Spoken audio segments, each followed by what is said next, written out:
to change Ruto's government and that Ruto must go. I'm not the spokesperson for Gen Z. That needs to be clear. We are leaderless. We only have a leader who they killed, who is called Jacob Juba. Because of clips here and there that Nigerians are listening to, they are watching with admiration. Even I'm sure even our president will be scared now, because Ghanaian MPs in their parliament, there was a clip that was circulating of them shaking and shivering and complaining that Kenyan Gen Zs were beating their members of parliament and that they should take note.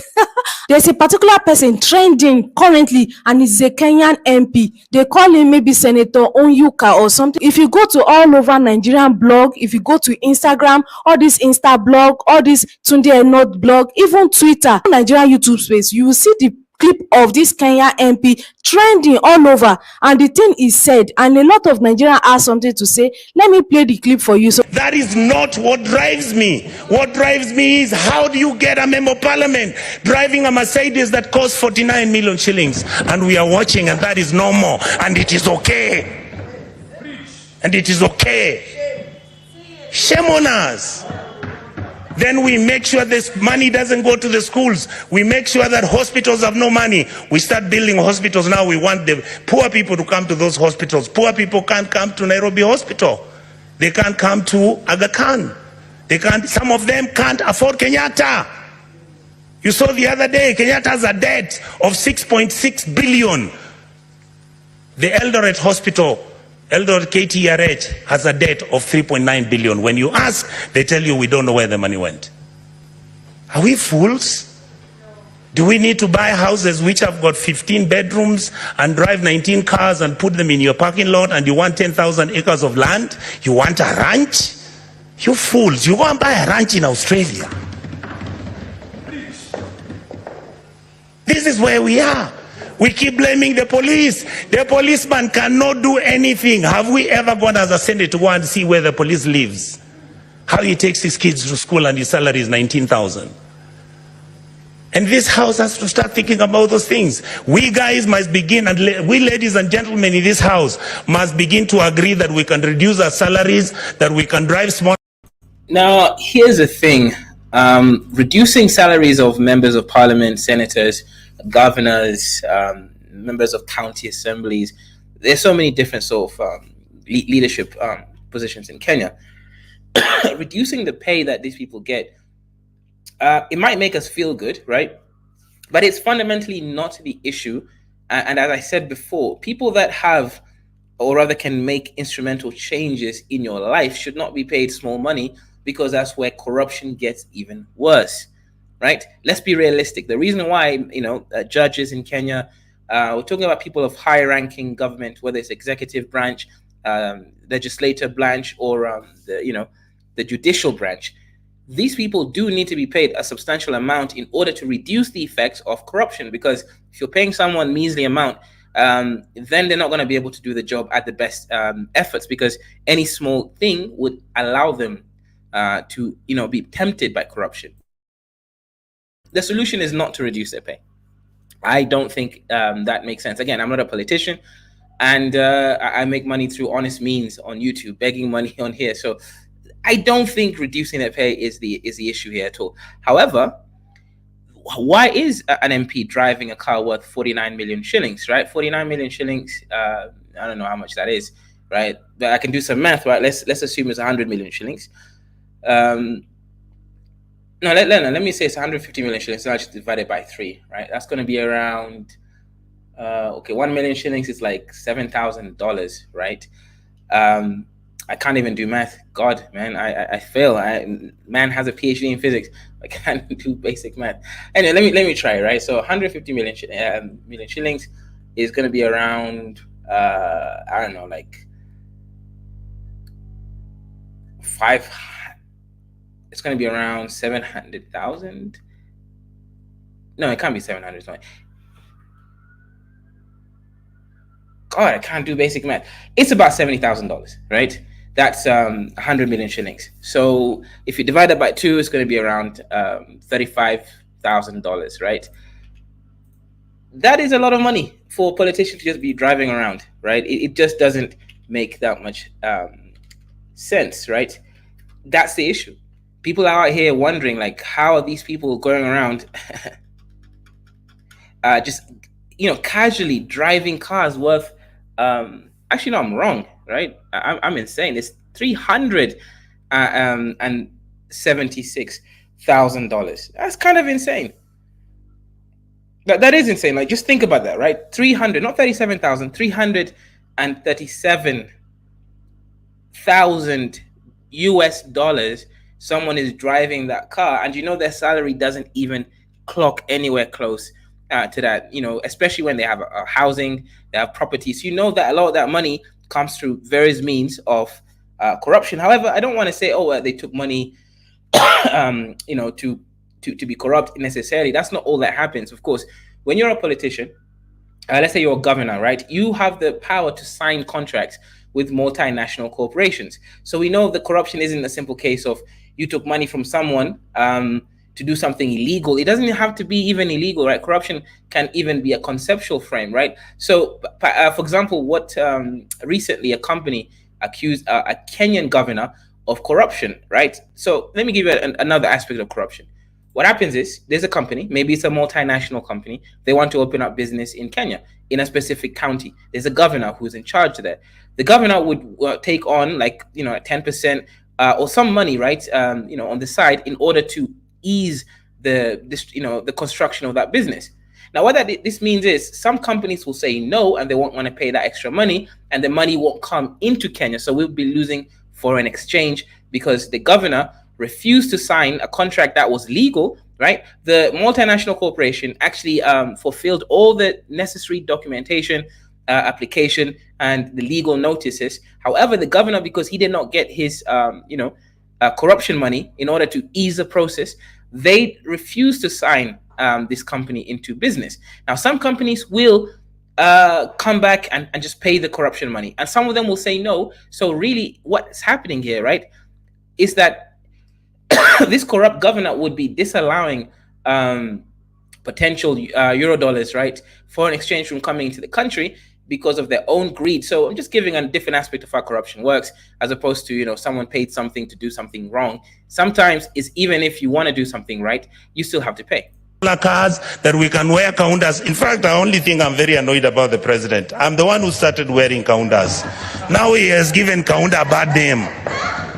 I want Kenyans to love kaundas the way I loved them. Let us wake up, Kenyans. We can't play football. Money comes from FIFA, it is eaten. World Rally Championship, money comes from there, it's eaten. You go, you want Kenya Lawn Tennis Association, they only want 50,000 to hold an international tennis tournament. Not even the minister appears there. But when the minister is traveling out of the country, he's got how many people? Private jet. Goes to Dubai, books one of those hotels, luxury hotels, and he comes back to Nairobi with the same 9 people he took with a private jet. And you assume that the Gen Zs don't know. These days they track you. They can know which private jet you took, where it went, and how it came back. Many of us are worried because either because of history or because of what has happened, we have got a lot of money now, we are owning so much land. Please allow us to have spatial planning. Your land, we can have an implemented law in this house to protect your even identity. But please don't stop stealing public land. Now, here is something that I would like to say that I feel that we as Kenyans, or really as Africans, everyone listening to this podcast should take in very, very important, right? One of the reasons why, first of all, there aren't more investment from Africans, whether diasporans, whether in the continent, or even other people that want to invest in Africa when it comes to property and land, is because of the very insecure environment that our countries are under in. So let me give exactly what I'm saying. In Africa, you can buy land legally. You can follow the processes, right? You can go to the Land Registry Commission. You can go and check the land details that you're about to purchase, the name of the person, and you can also cross-reference it with the person that you're buying from. Every detail can be exact. You can check all other forms. In different countries in Africa, they have different stipulations on what you need to do in order to, basically fulfill due process, right? So if something goes wrong, you can take them to court. However, if you take someone to court, that's also another issue. You're not even sure if you'll win or not. It's not so clear about certain things. So what I would urge the government of Kenya specifically, however, all governments in Africa in general, right, is to have a different system. The government, right, they actually, guess what? They own all the land, whether we like it or not. They can compensate land buyers or sellers if things go wrong, if they are the ones held responsible for buying and selling land. Let me specify that again, right? In a country like Dubai, one reason why they do have so much foreign direct investment is because the government acts as an escrow, right? You purchase these land investment deals through the government. So if you, let's say, investors saying, well, we're building up this new high-rise 50-story building. Everyone can buy a condo, they can buy a 1-bed or 2-bed apartment, etc. And they give you a cost, like let's say one of them is $100,000, right? They will protect your investment, right? The government will hold the construction company and the company in general that's owning this building venture in order for them to finish the contract, to fulfill the contract. And the government will help out, make sure that everything is legit. And in some cases, the government will take responsibility if things don't work out. African countries should be doing that. There's no need for us to be dealing with, irrelevant, back and forth, whereby things just don't work and things don't make sense. We live in Africa in a situation whereby everything's redundant. We don't have data centers.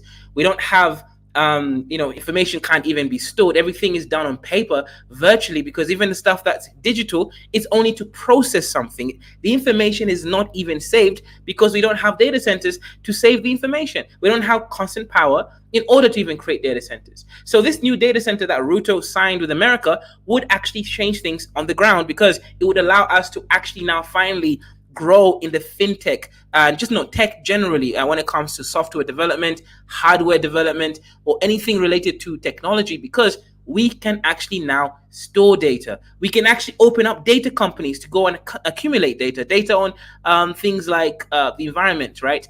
All these things, geology, geothermal regulations, all these things require you to be able to store the data somewhere that's accessible.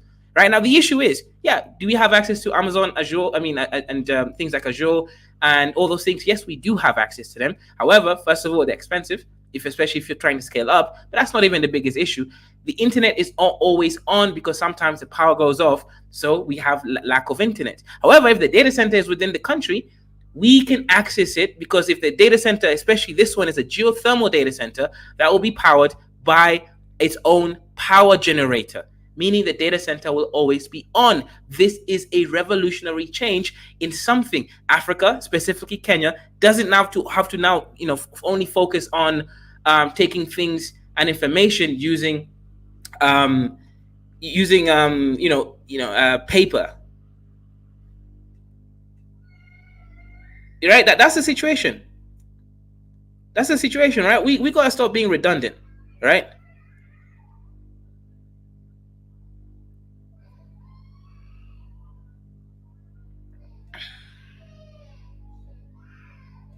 Right? That's the situation, right? We need to be very careful about how this whole thing runs and is initiated, right? That's the truth. Let us have mercy at our people. You saw people from Eldoret and Kakamega talking about, our chambers which our grandfathers left for us. Now you guys who are MPs and senators, you come, you chase us away, and then you throw us into court. You go and bribe the courts. And I want to talk about the judiciary. We respect you. We know that you are most of the time under the pressure. We know there are certain things which you can even be blackmailed, but we want to hold you at a higher standard. We must hold the judiciary at a higher standard, the legislators at the higher standard, and make sure the president is also at the higher standard. That is how we can move as a country and stop this nonsense. We behave like monkeys running through a forest looking for bananas without knowing whether it's the bananas they want or it's oranges. I really, really want to say this, Madam Speaker, finally. I was nearly giving up on my country. I have changed my mind. because of today. The young men who are fighting for this country have done us proud. Well, it's more than young men, right? It's young men and women. And again, I specified that. I'm not going to finish the sentence that I was going to say, but it's both young men and women, right? For me, I don't necessarily let him cook. Yeah, I don't necessarily, agree with the Gen Z movement. Nor am I against it. I'm very neutral. I'm a journalist, right? So I'm here to give very neutral perspective. However, when it comes to ideas on how Africa can improve, we need to stop this corruption thing, whereby land gets stolen from people that have invested all their hard-earned money, right? You can't grow as an economy if you're not even sure where the money. If your investment is on limbo, right? It just doesn't make sense, right? This whole thing where we're living in chaos, we're always focusing on, well, I don't know, man. The world is chaotic. The environment, anything can happen, right? A lion can come and eat all my fruits. Again, this lion is a proverbial. I don't mean a literal lion, right? I'm talking about someone coming in later. Let's say this, right? I've saved up $20,000. I bought like an acre or two of land. I've started my farm on it. I've been working there for 5 years. Everything's going well. Finally, I'm breaking profit right now. However, someone comes in with again an official letter from some official government, executive branch of the government, maybe land registry, saying that they have the original title deed. I don't have a title deed, right? My title deed is fake. Now, this is what happens. Then you're both thrusted into court. Now, if that person has, again, powerful connections in court, then you will lose your land. You will also lose your business because this person has been watching your business, right? They understand the flow. They've been watching, they've been paying someone to spy on you. They've been spying on you themselves. So now they know how to run your agribusiness, right? So not only have they stolen your business, they've also stolen your land and all your investments. Now, just when you're now breaking even. So they've got free land. They've got a free business. They'll employ the same people that you had working for you. So when you're looking at all these sort of things like this, you have to really ask yourself, like, what's going on? Right? Like, what's going on? Why are we in this, again, very redundant sort of business dealing in Africa? As I mentioned before, go to other countries like Dubai. The government acts as an escrow, right? An escrow is someone who holds the money between two parties and releases the money once the contract has been fulfilled. This is why, ultimately, Africa can only do well if we now start embracing blockchain technology by basically having smart contracts run everything. A smart contract, every transaction is recorded. It's non-fungible, meaning you can't just delete it from entry points. Everything is stipulated there, right? Once this document has been released, whatever the contract that you create, it gets fulfilled, the money gets released, and everybody basically gets what they want. We have to embrace technology because this analogism that happened in Africa allows for so much corruption and so much uncertainty. As I mentioned before, a lot more people, especially in the diaspora, would invest more money in Africa, but they can't because they've had so many dealings of their money being stolen, whether by families, whether by friends, or whether by the state. In Kitengela, for example, the government was just destroying people's properties, right? But the government should have been in charge of the sale and acquisition of those properties from the beginning. If they were, they wouldn't have allowed a sale of a property they claim is government property to begin with. But no, that's not what we do in Africa. We like redundancies, right? We just like to do the same thing over and over again. We don't like to change. We don't like to foresee possible future circumstances and prevent them. We just are reactive. And to me, that is one of the worst things that we can be, reactive. You don't need to react when you can easily see the future, right? If you think the land is too close to the road services, then don't allow that land to be sold. Watch it. Don't let people live in the land for 10 years, building their home and investments. Then later on, when you want to expand the road, you're like, well, hang on, this land was illegal to have been sold to begin with. That is insane. And that's the kind of stuff that this Gen Z should be focusing on, because these are real things that affected real people. And don't come for me, right? I've not lost any land. So, all these ideas, well, oh, that's because it happened to you. No, it didn't happen to me. It's irrelevant whether it happened to me, right? I'm talking about nation building, but I know the Africans are going to come for me and start saying, oh, it's because you lost some land. No, I've never lost land personally as myself, right? But I know people who have, right? I know that I've seen the news, for example, and all I'm saying is we need to do better. We need to stop being redundant. We need to actually be able to look at a problem and find a solution to a problem instead of running around like headless chicken, not understanding how anything works and just reacting. Oh no, That's the reality. Shout out to Kagani, he says. POV Zimbabwe government in 2004. Yep. Let us treat them with dignity. Let us make sure we engage them. Let us stop doing the things which make them angry, desperate, and upset with the ruling class. The truth is, if this country breaks down, it takes all of us down. So that was what happened. Over this clip now, a lot of reaction, a lot of retaliation. They were like, how can somebody have 4 million acres of land? That what is the landmass of Kenya, all the population of Kenya, and that for somebody in the parliament to speak this kind of truth, means you guys are seeing revolution. A lot of Nigerian Gen Zs are inspired. And one thing that is baffling to me is that one of them ran away. I didn't know that they will be able to convey so easily like that. Or is this an old clip? But I think this is recent clip, considering the fact that it was talking about Gen Z, and this Kenyan protest is being spearheaded by Gen Z. Please, if you know if this is an old clip or new clip, please put it down in the comments. I think they are now afraid of what might happen. They are now afraid of Gen Z, afraid of united people. They know that they don't have leader, they don't have tribe, they don't even care, they don't have money, but they just want a better government. And they are singing out that. Now, this whole we don't have leader thing and we don't have party, I'll have to be honest, I don't really care for it. Like, I know why they would say something like that, right? Let me not be obtuse, right? Once you corrupt or kill a leader, it's easy to prevent a movement from moving forward, right? So they're trying to be like the headless, the snake that if you cut one head, another one grows. I get the mysticism, right, and symbolism. However, you do need leaders. You don't have to have one leader, right? But you need to have some kind of leaders, right? Otherwise, you can't actually move and things as efficiently. That's just a reality. Sure. If your movement is for anarchism, then fine. Like if that's what you're looking for, right? Just to break everything down, then recreate it. Fair enough, right? But if you still want to work within the system, you do need leaders, right? That's obvious. You do need to actually create your own party. Create the Gen Z party.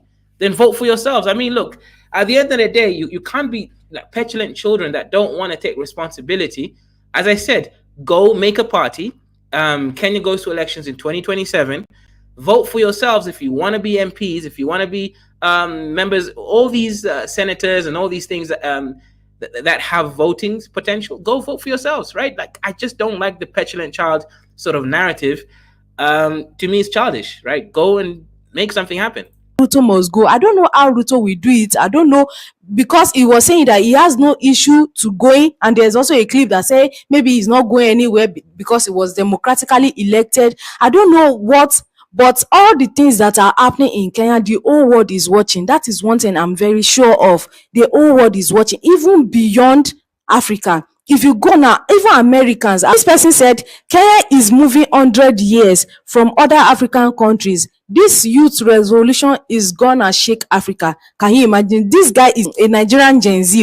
Nigerian youth are ready to take back their country from the oppressor, while Nigerian youth are busy with tribalism and pressing their oppressors. This protest, in fact, it's just going like that, like a turnaround revolution. In fact, Kenyans, you guys are amazing. The way you can be united and you can spearhead a front and you can achieve a lot of things that you have achieved is a lot of Africans that they are just amazed. Well, a lot of comments. If you go under this particular Kenyan MP clip on the Nigerian YouTube space, go to this Tunde Enot's page on Instablog, you will see it. A lot of comments. Even Kenyans have started commenting on the clip. It has gone viral all over Nigerian social media. Thank you. I just let me bring it out here so that you guys will know the impact you are having over Africa, even beyond Africa at this point. Thank you so much for watching this video, and I will see you guys again in my next one. Yes, so this is interesting. Obviously, we're here, talking about the Gen Z movement in Kenya and all these things. And as I said, right, I am a neutral party here, right? I am not invested in either direction. I'm here to simply tell the truth as it is, right? So when people want me to take a side, I can't. I'm a journalist, literally. I'm not a legal journalist because I don't have journalism, credentials, right, etc. I don't have access to State House and any sort of, protected spaces. However, I can make commentary about situations, right? So if that's the case, right, if I'm going with the whole I'm a journalist movement, I can't go around taking sides, but I can critique various different things that I see going on that I think lack some kind of just like something, like things that don't fully sit right with me. And like I said, right, having no leader is not a flex, right? Like, sure, I get it, don't have one leader, I get that. Yeah, makes perfect sense. Why would I be against that, right? That makes perfect sense. It's logical. If one leader is killed or corrupted or or something, you can go and your movement can get stunted. I get that, right? I even agree with, again, not having all your eggs in one party or one whatever situation. However, at the end of the day, you need a set of leaders for anything to move forward, and you do need to create your own party. Kagani says a Gen Z party would not be taken seriously. It will still be looked at as children having a tantrum. Well, even if that's the case, Kagani, they will still be able to win NPCs if they vote for themselves, right? It's one of those things. I mean, millennials and Gen Zs are more than the rest of the population. So if you take in account of millennials and Gen Zs, right, in Kenya, they account for at least 50% of the Kenyan population, right? We're talking about people between the ages of 18 all the way up to 40. That is majority of Kenyans. So if they do create a party, again, if they really actually are serious about it and created a party that made sense, they actually were understanding how economy works, they could actually garner some kind of support. But I've been seeing some clips running around TikTok, people saying outrageous things. For example, people saying that Kenya doesn't really have a debt because the debts that they took were illegal. Now, I get where they're coming from with those sort of statements. I get it, right? I'm not obtuse. I get what they're trying to say. They're trying to say that the debts were taken without consulting the constitution properly. Therefore, any debt that we have really is illegal according to Kenyan law. I get that, and I get it. But no, we don't live in that kind of world, right? So what do you want? The Chinese to come and blow up the standard gauge railway, for the roads to be destroyed, because that's what would ultimately have to be done, right? Because we still developed using that money. So I don't really know anything about that. What you should be focusing on is the future, not going backwards and claiming that we don't really have debts. None of these things are true. I think when you start reaching at that point, you're reaching too much. Again, this is my own opinion. I just think it's too much reaching. And I think we do need to be more mature about how we see things like debt and everything around it. Because if we go around acting like petulant children, unfortunately, we're not really going to be able to make anything happen. That's just my opinion over there, right? I'm not really against any of these people at all, right? I'm really, really not against them at all. I think some of them make really good points, right? Some of them have introduced us to holding certain leaders accountable. And I think that's a good thing in general, right? They've started a conversation, but now the conversation needs to be handled by adults, right? Adults need to handle this conversation right now, not petulant children that are just out here making noise but don't really have anything to add, right? They ain't got no value to add into the conversation. That's my opinion. Again, my opinion. I'm not coming for anyone. I think it's always good to have the vision to want to fight for what you think is right, right?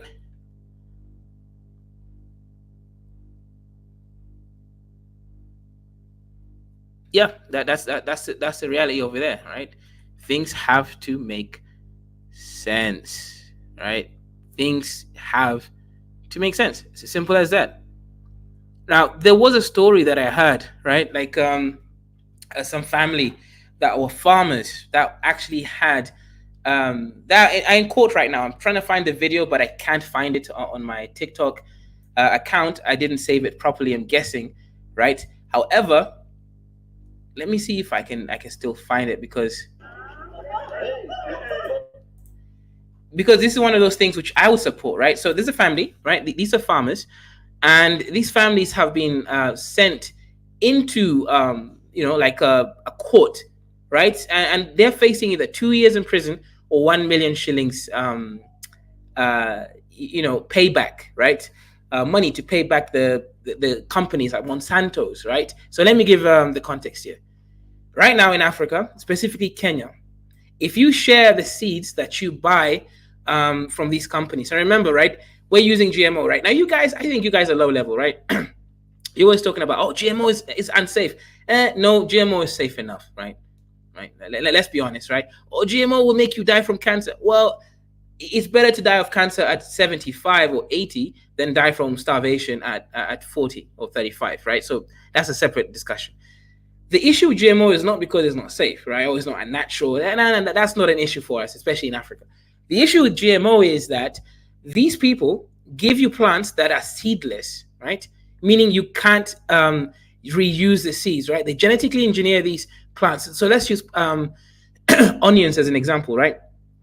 They'll give you, you buy a bag of onions, like a kilogram, quite expensive, at 40,000 Kenyan shillings. That's around $300. Great. $300 of seeds bought for these GMO onions. Okay, great. The issue is, when you grow the onions don't have more seeds. The onions are seedless, meaning you can't actually continue regrowing them. You have to now buy more seeds. Well, then it's a market, right? So they're selling us seedless plants that we can't even generate the second generation from. That's one problem. Another problem is, if you do share the plants, the seeds that you do buy from these companies, right? What will happen is you are going to get prosecuted in law. This is the stuff that the Gen Z should be fighting for. This is real issues that affect real Kenyans. Again, I'm not a farmer, so anyone go, oh, well, it's because you lost some seeds. No, I've never lost seeds, and I don't freaking grow anything. I'm telling you that these are real important things that should be brought up to the government and make changes. It's insane that a Kenyan who has always been growing, right? It's a farming community. Maybe it's a Bantu community, right? Like Kikuyus or Luyas or whatever. They've always been farming. And right now, because the government won't allow them to buy traditional seeds for whatever reason, everything is now being controlled by elites. You're buying seeds from Monsanto's and all these multinational corporations, which have bribed the government of Kenya, right, to set up these laws that are anti-indigenous communities. This is insanity. This kinds of stuff is the stuff that needs to go away, and we need to actually fight for it, right? There's so many challenges, so many issues that affect people, right? You can't do business like this because this is neo-colonialism. But you guys focus on IMF, like, bro, IMF, you took the money from IMF, right? You don't want to pay back money that you took. To me, that's petulant child nonsense. Pay back your money. Don't take more loans. Simple. It's not complicated. But this is something different. They are preventing you from buying indigenous seeds, right? You can't even get indigenous seeds in the market. You can't. So what happens is all the seeds that are being found in the market are only international seeds from Monsanto's and all these companies that we don't have access to. We don't own any shares in these companies. These are GMO companies that sell us plants and seeds and control everything for us. That's the stuff that I really hate about Africa. Then you're sending someone to prison or making them pay $10,000 for them not to go to prison just because they shared the seed with their neighbors. That's African culture. How the hell are you going to be living in Africa? You know how Africans think and do things, and then now you're introducing European methodologies in Africa. As I said, Africans are sustenance and farmers on large, meaning they farm for small-scale farming. Of course, they're going to share things that they have. That's common African culture. So when you're going to start introducing laws without consulting the Mwana Inchi, right, the person of the country, and then you're allowing yourself to be ruled in your own land, right, putting Kenyans in prison or making them pay ridiculous loans that they don't have money, 10,000 because they shared some seeds with their neighbor, is insane, right? Insanity at the highest order. I cannot even make up any excuse for that kind of business. I mean, that kind of behavior, right? It's insane.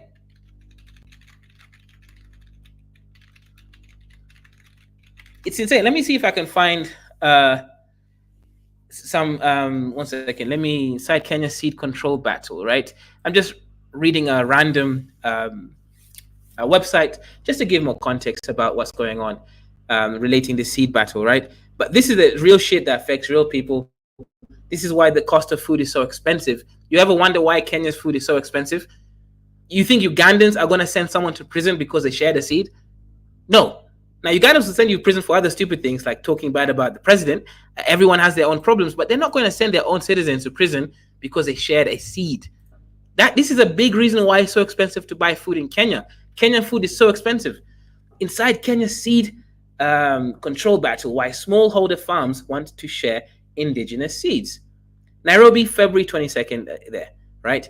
A group of 15 smallholder farms in Kenya petitioned the country's high court, seeking to compel the government to review sections of a law that bans the sharing and exchange of uncertified and unregistered seed.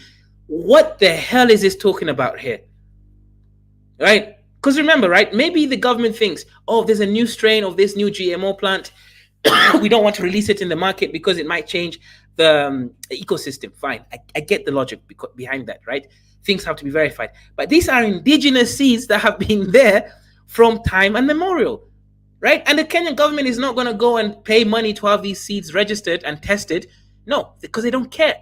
At the end of the day, this is what I'm talking about, the punitive lack of care when it comes to Africa and our leadership.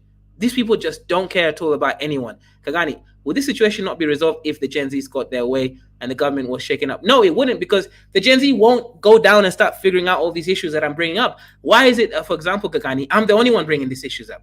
I guarantee you. Okay, I'm sure this, obviously the people going through this issue are also bringing it up, right? But I'm talking about people who don't have any link to being sued over things like this. They're not bringing up. I've had no one in Gen Z talk about this, right? This is just an example. Or the thing with the land reforms, right? How to get the government to act as an escrow. You're not going to hear that. No, the Gen Zs are just, parroting things that they know, which again are good, but they're not going to go down deep down and actually help people that need help. At the end of the day, they're also part of the establishment. Anyways, let's read this and then we'll open up the panel. Review sections of a law that bans sharing and exchange of. I get why that law exists in theory, but why is it going down to indigenous stuff that we know has always been in Kenya's land? Rural smallholder farmers in Kenya rely on informal farmers management systems to acquire seeds through seed saving and sharing, but the Seeds and Plant Varieties Act is limiting them. This is insanity, right? So the government would rather you grow Monsanto seeds, which is genetically modified, but they don't want you to grow your own seeds that have been indigenous and have always been growing in your land. Okay, sounds very intelligent. Kenya's government enacted the law in 2012 with the aim of developing, promoting, and regulating a modern and competitive seed industry, but farmers are pushing for its review. The informal farmers managed seed system allows farmers to sow a portion of their seeds after harvesting, which guarantees them seeds for the next planting season. Do you know how insane this is, right? Whenever they buy Monsanto seeds, first of all, they're not allowed to store it. But most of the time, the seeds don't generate new seeds anyways, right? Because they literally change the genetic of the seeds so they don't produce more seeds. That's already a problem. Now, if you were to save the seeds from Monsanto's, right, you didn't use up all the seeds, and then you share it with other people, you get prosecuted. 1 million Kenyan shillings. That's around $7,000, right? It's insanity. The informal farmer, okay, in the legal battle filed in September 2022, smallholder farmers want the court to compel the government to review the law, which punishes offenders with a prison sentence after 2 years and a fine of $7,000 or both. That insanity. Richard Opet, who led the farmers in fighting the petition, argues that the current seed policy has robbed farmers of their rights to use indigenous seeds freely, 100%. The law gives multinational seed companies power to control our biological resources, and this has led to decreased food production by smallholder farmers. Exactly. If you're a small farmer, you don't. Okay, let me make this very clear, right? A large farmer, someone with like 20 acres, that's large enough. But someone like 50 to 100 acres, or 1,000 acres, anywhere between 50 to 1,000 acres, right? They don't have the same issues here, because if you buy something in bulk and you plant all over, you're going to recuperate all that money in the end anyways. Smallholder farmers, you're having different farmers holding a share of like 1 acre, 3 acres, 4 acres here and there. You're not going to even recruit your money effectively. You're going to be holding so much risk. And that is insanity here. Anyways, further, Opera explained that the seed among Kenyan communities has always been a cheaper option for farmers who cannot afford expensive certified seeds and fertilizer. Again, these are indigenous seeds. Just think about how insane this is, right? And the government is refusing to even do research on the indigenous seeds. This is what I call about redundant seeds, right? This is why I kept saying that the black man's IQ is retarded. You refuse to certify your own seeds, do experiments on them, make them better. You allow multinational companies to come in. And when people cry about IMF bill, this is the stuff that needs to be shown, because this is the kind of stuff that IMF and bills and all these restructurations happen. They tell you, bring in multinationals in your company, bring in Coca-Cola. What do you think is Coca-Cola in every African country, more or less? It's because of these IMF bills, right? Anyways, with seed sharing, a farmer who does not have money might not access to FICs, but they can freely get indigenous ones from a neighbor who has surplus, right? Then they'll just pay back a little of the money later when they have, harvesting. Yeah. Anyways, Kidola, what's going on? What's your thoughts on the conversation so far? Go ahead, Kaiju. The mic is yours if you're there. Shout out. DiCaprio said, is that a Kaiju on the panel or are my eyes deceiving me? Yes, it's Kaiju. It's a bit early, but I guess he woke up early today. So, shout out to Mr. Kaiju over there. GMOs are evil. The companies that GMOs are evil. Yeah, go ahead, Kidola. Kaiju, see, the problem with our government or Kenya government, which is exactly like Nigeria government, is that when you allow those people to rule for so long and start dominating your scene, right? By so-called, when the elite started ruling you and you start obeying them, that's what is causing on the scene. Nigeria is facing the same process also, facing the same challenges also, just like Kenya. What Kenya is facing, that's what Nigeria is facing. Borrow money, borrow. China was like their best friend, but the money actually was being pocketed by them. You know what I mean? What you're seeing now, GM was a very bad seed. Why they could penetrate Africans? Because Africans are very corrupt. When you corrupt, anything can penetrate your seed. You see, Ebola, when Ebola came to, I'm just making an example, when Ebola came to Congo, there was nothing like Ebola in Congo because Mobutu was willing to be in power and want to be in power. And he was doing everything to be in power, to be loved in power. That's why they introduced Ebola virus into that society. There's nothing different from Ebola and this GMC now they're introducing in Kenya. By who? By some of these corrupt politicians, because they want to be recognized. They want to sit in the big table with these Western leaders. They want to be seen. Just imagine what Ruto is also doing, and that's what Tinubu is also doing. Going to America, trying to be friendly, sign some documents, sign this, sign that. Ruto like to be among the elite. You see the way they host him in the White House? He loved that kind of scene. Wears a kind of like expensive suit, kind of like what they call banquet kind of. I don't know what they call it. Is it banquet or they have the name they call it in Britain. Dinner, is the only dark gorilla there, nothing else. He like that. So he would do anything. So that's why when it came to passes of this law, he just do the same thing. He came to bribe his parliamentarians who also have the mind like him. I was watching a documentary like elite parliamentarians have helicopters, all kind of things. You see, these guys are not driving Mercedes-Benz anymore. Now it's jet and helicopters. Now they have new car. So you start seeing this kind of anything. So when you have a corrupt leader who does not care about their people, who think they are there for themselves and then nobody put them there. I'm the leader. Then they want to match up to the other leaders. I don't say I'm the dawn of my country.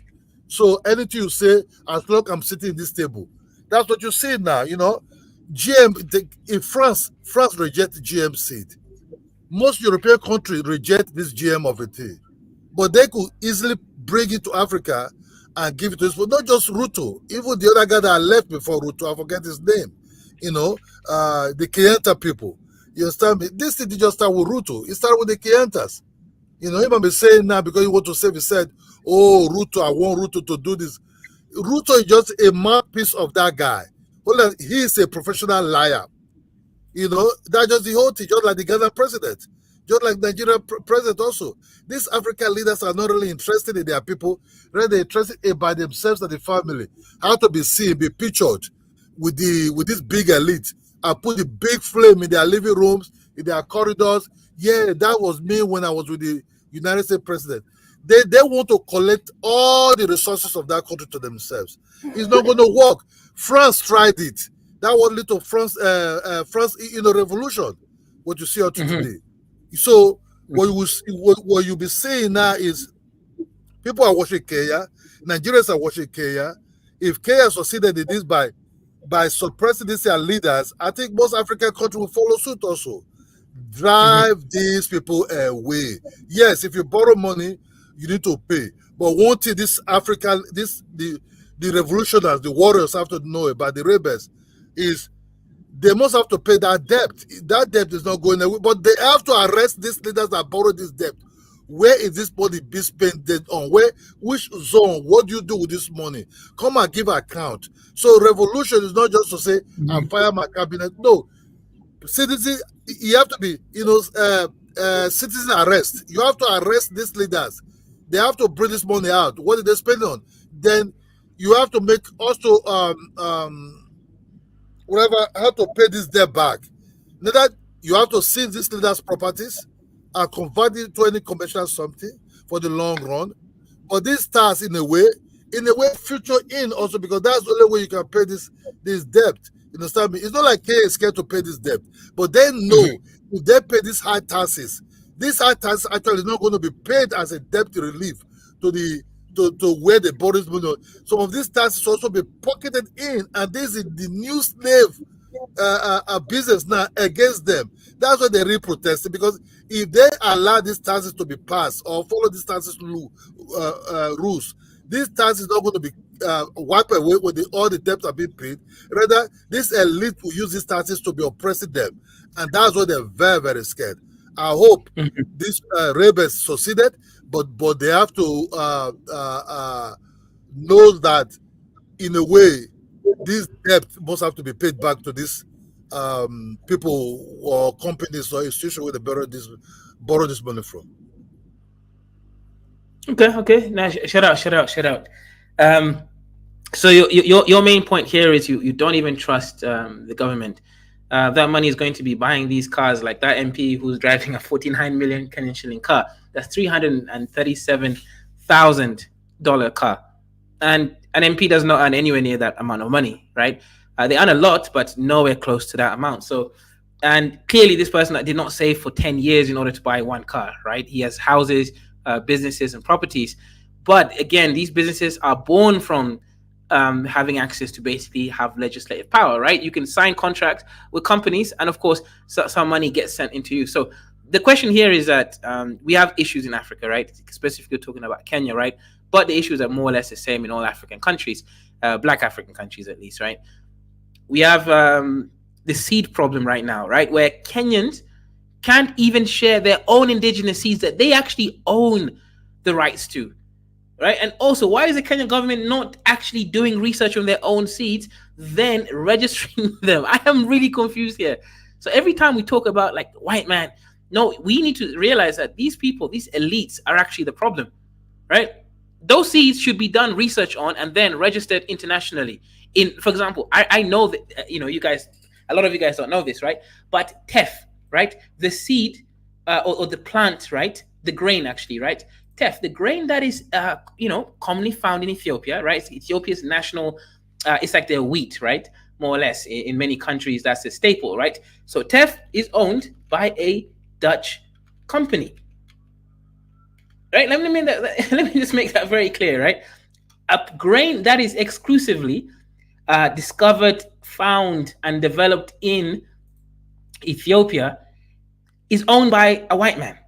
And this happened because of negligence, right? The government paid a Dutch company to do research on the teff to find out other agro uses, maybe turn in some kind of pasta or any kind of things, maybe use it for food production, talk about like processed food and stuff. And this company did that. And then they went and actually filed the patent before the Ethiopian company. This is insanity of African countries. We don't know how anything works. We're out here following rules and law that we didn't write, we didn't create. We're putting our own people to prison because they shared indigenous seeds. So they would basically, what this means is, in Kenya right now, you cannot legally use non-GMO seeds. That's insanity. But yeah, we got a new panelist. Kagani, what's your thoughts on the conversation that you've had so far? You can start from anywhere. And what's your thoughts just in generally with this whole revolution going on in Kenya? Do you agree with it? What critiques do you have, or none, etc.? We'd like to hear your perspective on the conversation. Hey, what's up, JS? Can you hear me? Yes. So for starters, I'm down with the government. I'm like down with the government every day, you know, go down, you know, Ruto must go. I wake up breathing Ruto must go. I go to sleep singing Ruto must go type shit, you know, because, you know, it's just the way it is. And the fact that it's all being thrown on like, oh, Gen Zs are like some kind of like children. I think that's what brought me into the chat to begin with. What brought me into the chat was the whole, oh, Gen Z is a bunch of like petulant children, you know, making noise. But I don't think that's the case. You know, I think we acknowledge that, yo, it's crazy out here. We just want change. You know, there's no like specific name to throw out there because, as you know, politicians all over Africa for the past how many years have been trash, you know? So there's no point suggesting a better option because you know, I don't know if that makes sense. So my argument is that when it comes to like a new party would not really do much because realistically speaking, it just be looked at, oh, look at those kids, they're making noise, yada yada yada, etc. You know?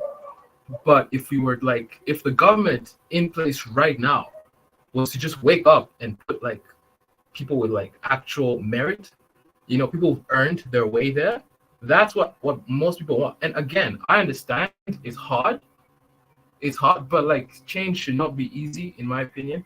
You know, it shouldn't be a walk in the park. I don't think it should be like, oh yeah, everyone, you know, we should work like, oh, everyone should be like, I don't think it should be easy, if that makes sense.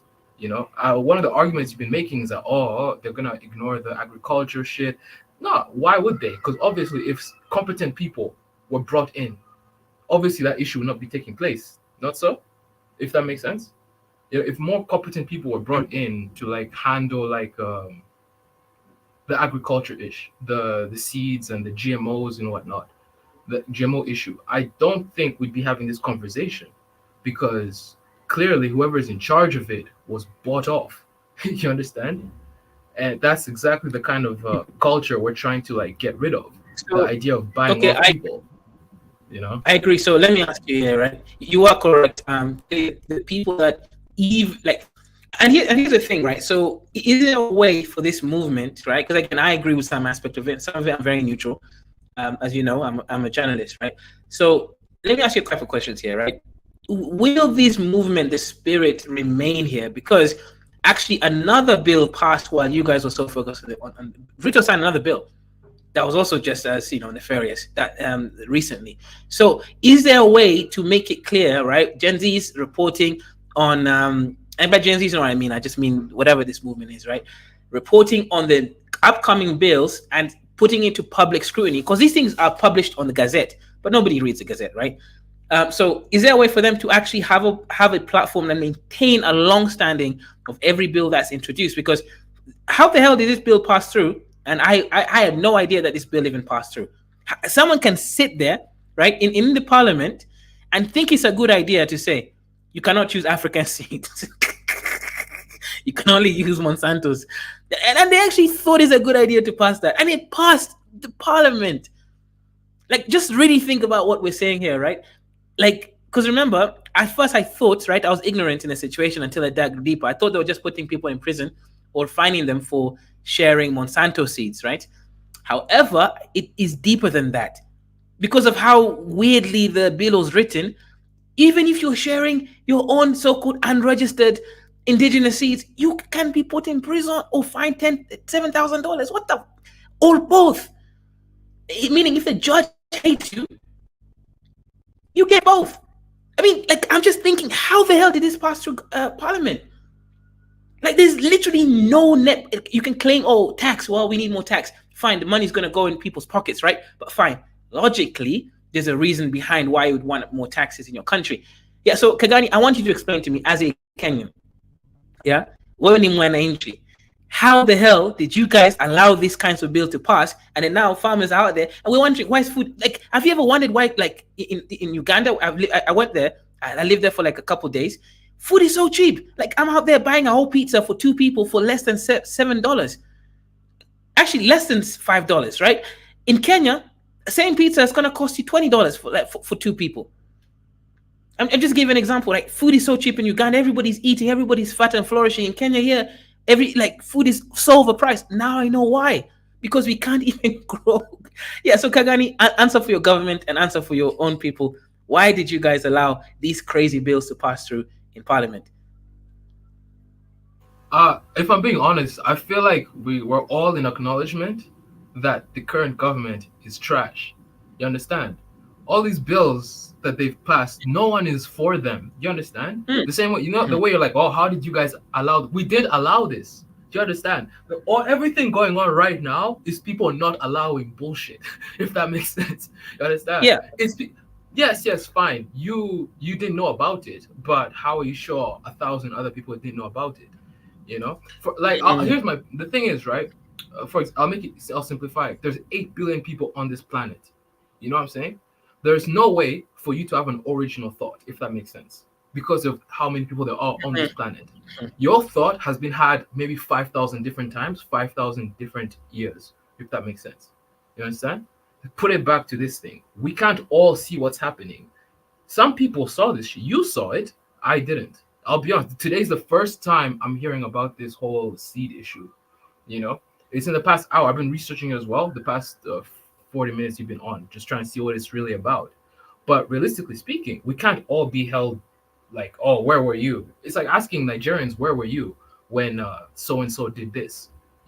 Where was this so-and-so? Where were the Ethiopians when a Dutch company just came up and if you know anything about Ethiopia, you know that Ethiopia is actually, Kenya's bad, Ethiopia is worse. You know what I mean? Ethiopia is worse, and that's how none of us we didn't put ourselves in these positions, if that makes sense.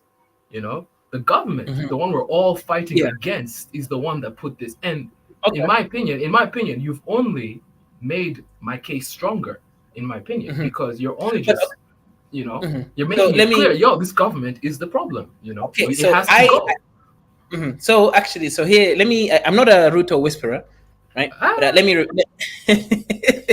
let me defend Ruto a little bit, and shout out to the sponsor of the show so far. And again, guys, if you like the show, especially if you like more, less dust sometimes, right? Send a super chat, support Black and African media. Shout out to Oscar Blackborn there with the $2. Kaizo, self-inflicted neocolonialism on the rise. I believe this is self-inflicted. There's no white man forcing us to do this. We are corrupt. We are signing these deals, and this is a perfect example of that corruption in case. What I hate is when you go to Pan-African show, they just say neocolonialism, corruption, but they don't tell you what the hell they're talking about. They're just saying things that they've parroted. But let me come and cook So Anna for a second. So Anna says, why do you think they're saying Ruto must go? It's the entire administration that's wrong. Here's the issue. Ruto is only in control of the executive branch of government. So let me explain this again. Kenya has 3 branches of government, just like America, right? You've got executive branch. That's basically Ruto, the vice president, all the cabinet members, the diaspora affairs, the administrative. Oh yeah, I guess you did say that, right? But it's the administrative part of the government. The parliament is even worse. That's the point. If you ask me of who to get rid of the freaking parliament. Passing random laws that have no effect in anything is pointless. They're just trying to keep their jobs. Right? Instead of passing laws, you need to be focusing on making the laws that already exist more transparent. So get rid of that. Now the court system, I was accused of some false crime. I spent there for over 2 years in the court system. Terrible. All of it has to go, right? I am not just going to come and single out Ruto for some emotional Gen Z. We hate Ruto. No, Ruto's done some good things, like, for example, getting the sign for the 1 gigahertz data center. That will change everything, right? Right now, if you want to get your passport renewed, you have to go physically redo your fingerprints. Why? Because we ain't got no data. We don't have data centers. That is a good thing. And that again is loan free, interest free, no money, no debts, right? The Nyahururu, whatever, super highway. That's another good thing that he got us, right? Yes, does he? I don't, and also I don't think Ruto is a liar, right? Let me defend Ruto. I think Ruto is a narcissist, right? A narcissist is not a liar. They lie, but they're not liars, right? A liar is someone who does something on purpose. Ruto just finds out a new thing, and instead of admitting that he changed his mind, he makes it as if he never said the other thing. That's different. That's a separate thing going on in his mind. I don't think he's like, for me, if I lie, I'm lying. I'm not out here, being lost in my own lies. But anyways, so Anna says, there have been plenty of Gen Zs discussed. Where? Show me. Send me a link right now, eh? So Anna, don't lie, don't lie. I've been to their platforms. No, don't lie to me, my sister. Eh? Go and send me the link. Lie. No, Kaiser, Ruto bribed. Did he bribe them or did the executive branch? Yeah. I don't know. Let me show you something, right? In the north, in Isiolo County, right? In Isiolo County, 54 million Kenyan shillings was used for a party that was supposed to spend 900 people. Do you know how many people really attended? It was like 90 people. They pocketed the rest of the money. You stop focusing on Ruto. It's this parliament, these dusty losers who are stealing your money. And you cannot bring the whole economy on Ruto. Ruto inherited a broken economy. I'm saying Ruto is just like any other president, not good, not bad. At the end of the day, the whole system is corrupt. But just saying Ruto must go only gets rid of the executive branch of government. You need to be focused on parliament and the reconstitution of the judicial branch. As I said, I, as an innocent man, I had to deal with cops and police for 2 years. Yet there's serial killers running around rampant. That's the reality of Kenya. But yeah, let's go ahead to Kidola, and then we'll come back to Kagani. And again, guys, like, share, and support the show the best way that you can. So Kidola, what's the solutions, man? Here, how do we stop Kenya and Africa from being corrupt? It's a pity that it's always going to be bad news in that zone, because the solution is not really there yet, because some of these leaders are still very, very corrupt. You have to start. This corruption didn't just start now. It started a long time. These guys, their mindset is fixed on this. See, black people are not like Europeans. Europeans, they are more focused on collectively. You understand? That's why you see high-rise apartment. You see budget is being done. President of a country doesn't even know where the money is. Everything's heavily transparent. Our eyes, all different type of sharp ego eyes on that, whatever they're making. You understand me? In the budget or whatever in the account. But in Africa, a president can order an accountant general of a country and said, "Find how you manipulate $2 billion for me. I'll give you $200 million dollars, as if you help me that." The guy will do it. So it's to change our mindset. We are not collective. We are just like, I want to be the king of kings as long as I'm here.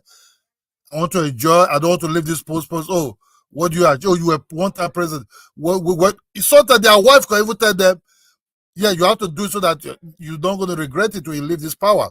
So the problem of Africans is to change their mindset. They should behave more like that land is for them. They should follow their own tradition. If the British could not succeed in, getting these people land, how do you think you that come from there, you succeed in doing that? Come a time they will fight back. That's what you're seeing now. Not just only in Kenya, only like Kenya spearhead these things first. You don't be surprised. 4 months from now, 5 months from now, you see other Africans, youngsters are following this suit also. You start, because to change the mindset. That's just the truth. We have to change our mindset. There's no different. What is going on in Africa? There's no difference between this one and 60-something, even 40-something, where we encountered the white people the first time. Before the slave trade started going on, what did they trick us with? We love their koyank, and we love their sick coloring clothes. That's what they trick us with. The same thing the Arab did also to this part of Africa also. You understand me? The same trick, the same everything. But we Africans are just people who just like to enjoy and forget about the next door neighbor, or as long as you're in that clique. You understand? So it's for us to change our mindset. Sew your coat according to your size. You must not look like the Western world for you to know, okay, you're doing well for yourself as a country. You understand me? You must not have, skyscrapers. You must not have, powerful buildings. If you go to New Zealand, not everywhere skyscraper there. You have to do things that fit into your weather, that fit into your temperature. But you must not even look like the white man. Build your house like the white man, because you want because you want that thing. But you just have to understand that your country belongs to you, because nobody's going to help you. That's why you see the Asians are far more civilized than us. Just be honest. Look at Malaysia. Look at Singapore. But they have their people in mind. But Africa is not. That's why you can see our police can just kill us at any time we come out to riot. They shoot at you like if you're an animal, because they don't care about you. There's no law that will find them or try them or anything. But what you see now is that you give AK-47 to people without actually not monitoring them. Who shot this bullet? Who is this person? Who owns this? Who owns that? No. These policemen are just like, some of them, they are evil gangsters anyway. Shoot aside. Don't give a damn. I hope one day, what I say love about Kenya is their judiciary system, their Supreme Court system is not yet hijacked yet. Like the way Nigerian one is already being hijacked by these monsters. We're taking out to lose or even throw off into the pit, into the Atlantic Ocean, so they will swim off to the other side. It's very difficult, my brother. I feel the Kenyan pain, but we have to change our mindset. That if we don't change our mindset, just forget it. There's nothing that will change, because they already have the taste of evil already in them. Buying expensive Mercedes Benz, buy Range Rover that actually they don't really need. They start buy private jets for themselves, to ride. All these pastors that are preaching, all these mega churches that's in Kenya, they have to actually, what do you call it? They have to checkmate these churches also. Checkmate these pastors. That's when that these societies, these communities can actually have the law will be in their hand. That means you eat what you want to eat. Nobody will force you to eat anything. Wear what you want to wear. Nobody will force you anything. Now is food. Once they change the food out of your mouth, you're gone. They already change you slowly through the school system, through everything. Even the food that your ancestors eat thousands of years ago, now they try to change it out of your mouth, change your taste of food. Because, look, they control you. Sooner or later, they're going to kill you. But they're not going to kill you by gun. They will kill you slowly by this food and this, nutritional diseases that they will come later with and say, oh, look, this people, they're not going to eat this food. These people have the indigenous food they'll be eating in their farm. And because they're the one in power, you can't do them anything. It's all about mindset. Change your mindset. That will be the solution. Shalom, mother loving one was good, Kidola. I think that it's a great, it's definitely, yeah, you made a great installment. And I'm calling out Kifaru. Kifaru was coming for me saying, Kaizo, all you do is make dusty shows with Mike TV and everyone. But you see what I'm saying right now, Kidola? When I don't make dusty shows, these people, the so-called non-dusties don't show up. Kidola, I'll respect you. You're one of the few people who come for both dusty and non-dusty, and I have to give you respect for that. But Kifaru, I'm calling him out right now, right? He will call me, oh, Kaizo, all you do is just this, and this. But when I don't do dusty shows, he's nowhere. And again, I know he's listening. That's why I'm telling you right this. You get what I'm trying to say right now. So even the Africans who pretend that they're Pan-Africans, you love the dust. You love the dust. Say the truth. You love the dust. You don't love the high IQ conversations. We got Kagani, some high IQ. I don't know what the hell he is, like a Tutsi Kenyan. We got Kidola, who's been very high IQ these days, right? But they don't show up for the show. They're in the background somewhere, watching from the embers. That I have to cook you Africans, right? You Africans is dusty. and it is what it is, right? But I have to put that on paper. Kaizo shade on Kenyan churches. No, but it's not just Kenyan churches. Yeah, Ghanaian churches are even worse. They spent how many $1 million to construct a church in the middle of them not being able to pay back their debt to IMF? Insanity. Insanity. Right? If you build a coliseum, great. A football field, good. You know why? You can rent it. You can actually make money from these things. A church, you think a church building that looks like a church, you're not going to rent it off to a club, right? Build things that have an upside. Yeah. So Kagani, as I said, I was in one of your parent countries, Uganda, and what I noticed is everybody was fat and flourishing. Everybody looked healthy. I didn't see that hungry African eyes. Even the people that work on the street, I was seeing soup. I'm seeing chicken. I'm seeing matoke. I'm seeing ugali. You guys call it sima, I think, or something like that. People eating good. In Kenya, you just see rice and beans, like for these poor workers, right? Or rice and small meat. That's it. You guys are eating good. So what different is Uganda? I know Uganda is also more fertile, but no, in Kenya, even the western parts of Kenya, where my people are from, the Wangas, and also the central part of Kenya, the Kikuyu region, is very fertile. So why is Ugandan food situation so secure? Is it because Museveni is a no-nonsense guy who's really not a sellout? Right? Say what you want about Museveni, right? And I have a lot to say against him, but I'm beginning to realize he's probably the least sellout of some of these presidents. There's zero way Museveni will send someone to prison because he wants to grow food to feed their nation. That much is that much is that much is interesting. Yeah. So what's your thoughts on that?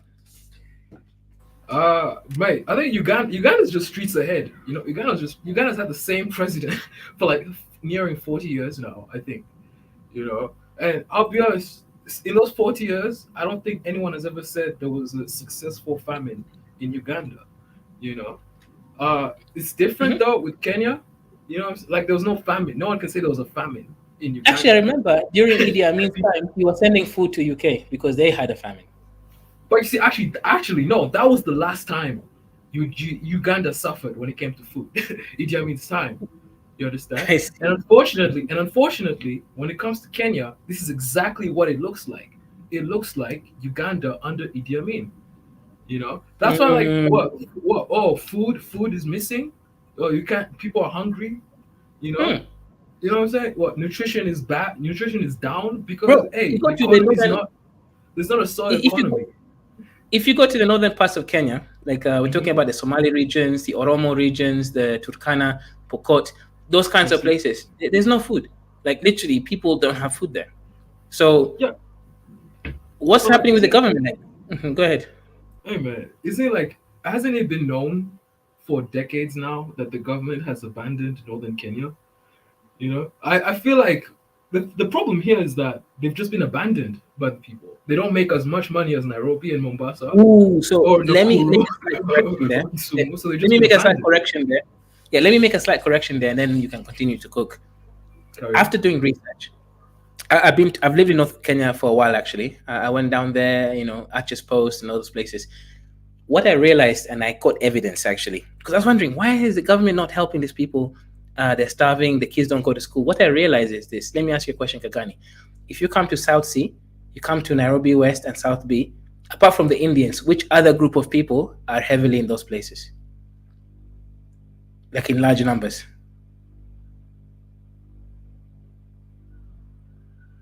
Do you know? Like apart from the Indians, like which other group of people are you going to see a lot in South C or South B, like in those areas? Oh, you're gonna see like the Somalians and stuff. Yeah, exactly. Somalis, right? Islamic looking people, right? So what I ended up noticing when I did a deep dive is you are right. In the beginning, Kenya used to marginalize those communities. They didn't, because remember, Kenya had a system where they give you money depending on the population that you have. So population and size, aka acres.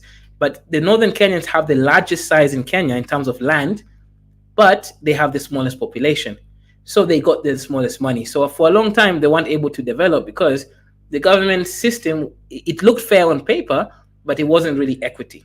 So they changed it. They realized, okay, we can give them more money because they have bigger land, meaning, you have to build schools, more schools because, kids can't travel too far to go to school. So fine. So the government started giving them more money to kind of go against the historical injustice. Do you know what these people did? If you look at this, you go to Ajir, you go to Garissa, you go to Mandera, you go to even Isiolo, although Isiolo is developing okay. These people take that money and then they come and reinvest in Nairobi, in South B, South C, Nairobi West, Eastleigh, and all those places, and they build businesses, they build high-rising apartments. That's where the money is going. So instead of developing the roads, like if you go to Mandera County right now, they don't have a national grid because those leaders took the money, stole it, and because these people, Kagani, are the most racist people. If you're a Bantu when you go there, they'll kill you. I'm legit. Okay, they won't just kill you, right? Let's say you drink alcohol, you're on the street, they'll stone you to death on the street, right? These people are not civilized, and they don't understand the current. They're so racist even to each other. Like one of my tribes, Gabra, right? If you're Gabra and you go to a Borana space, again, the same tribe, they're both Oromos, right? They'll kill each other, right? Literally just kill each other because that's how racist they are, even to themselves. So these are the most tribal people. When you talk about tribalism in Africa, Northern Kenyans are the most tribal. They will vote for the same corrupt family who steals all their money and develops Nairobi. If you go to Kisumu, Kagani, I've been to Kisumu. That place is clean, it's developed. It's like, it looks like Kampala, but like very modern and clean and everything. You're not going to see that in Northern Kenya. Kisumus love themselves and they develop and they don't steal the money. Go Kakamega. I grew up in Kakamega, right? I saw Kakamega Wangaland looks great because these niggas is not corrupt. Go to Kikuyu, Kiambu. I would just say this, right? The Northern Kenyans are just the most corrupt people and they're very tribalist. Yeah, go ahead, Cook. Mate, all I'm saying, all this stuff you're saying, right? It all sounds like black growth, in my opinion. It all sounds, Kisumu. I mean, it all sounds like black growth. The areas you're describing as beautiful cities and whatnot. That's just like people who give a shit. Because they realize they're outside of Nairobi. But as for these Northern Kenyans guys, at the end of the day, bro, like it's their government. It's the chosen government that's running the area. At the end of the day, I feel like grasping my argument. My argument has always been F the government. You're right, it's still the government, isn't it? like we singing Ruto must go, but that is just Ruto is like the figurehead. Does that make sense? Ruto is the figurehead of everything. Because Ruto, by the way, but I'm gonna say this: Ruto has been in power. Ruto not been in power. Ruto has been in a political position, in powerful positions for over 2 decades. You understand? I think coming on to 3 now. You understand? So essentially, the reason why this nigga has been he's had his hand in it. Does that make sense? It's like wondering why, like America's politicians, right? America's fucking Senate and House, whatever, they're all filled with guys who've been there for like years. Right? You want to know why the country is shit? It's because of those niggas who've been there for years. It's the same thing with fucking Kenya.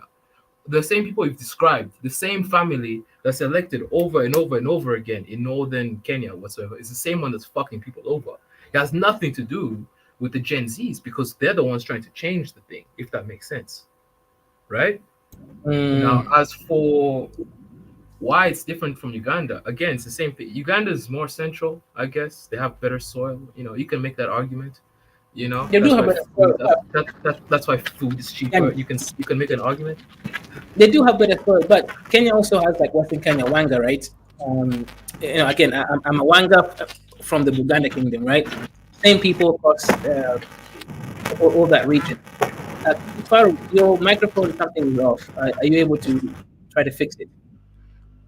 Yeah, you're right. But as I said, Kagani, Central Kenya is fertile. The Kikuyu land, the Wanga land, all those places are fertile. Yeah, I get it. Most of Kenya is not fertile. That the Somali areas and territories, they're not fertile. But we can still grow more food. We're growing flowers, Kagani.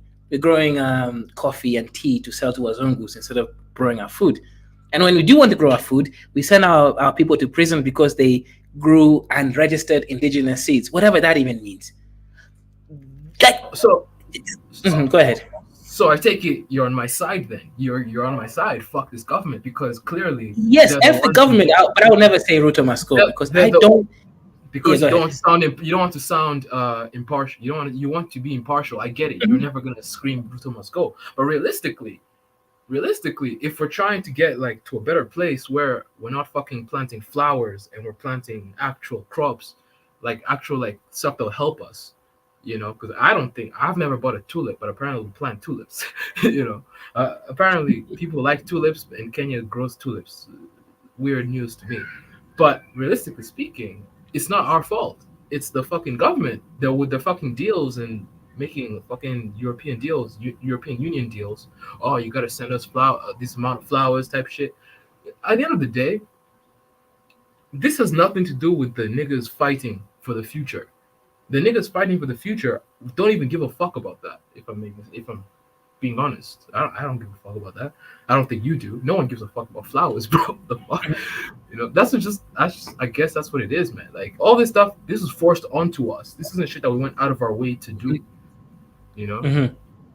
Yeah, no, it's a great point, and I want to respond to Soana. Soana says, "But Kaizo, you are the one always preaching about the need for Eurodollars. They're planning yes. So, okay, so Anna, it's not that okay, good question, right? So, yeah, let me clarify this, right?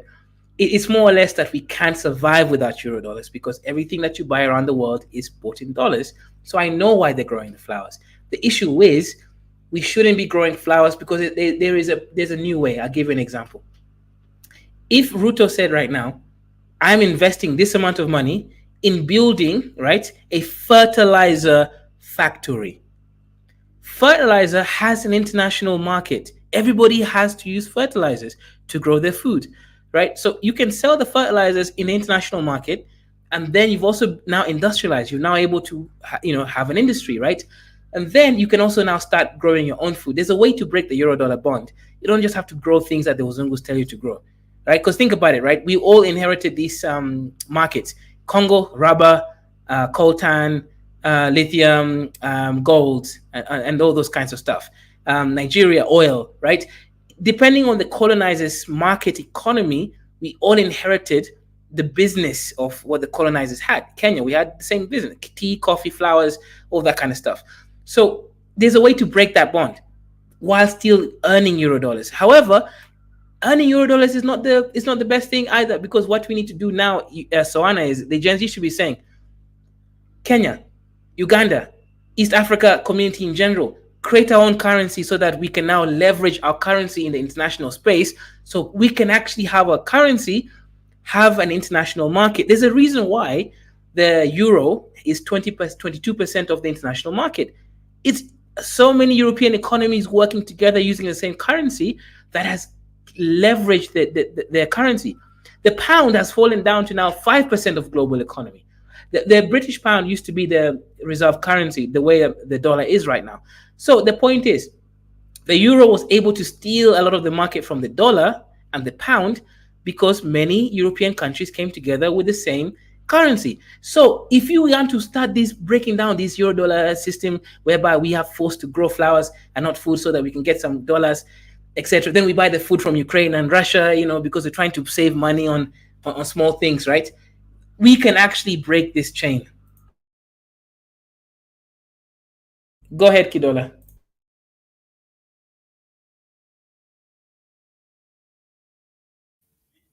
Kaz, what you said? Can you repeat it? Kazu.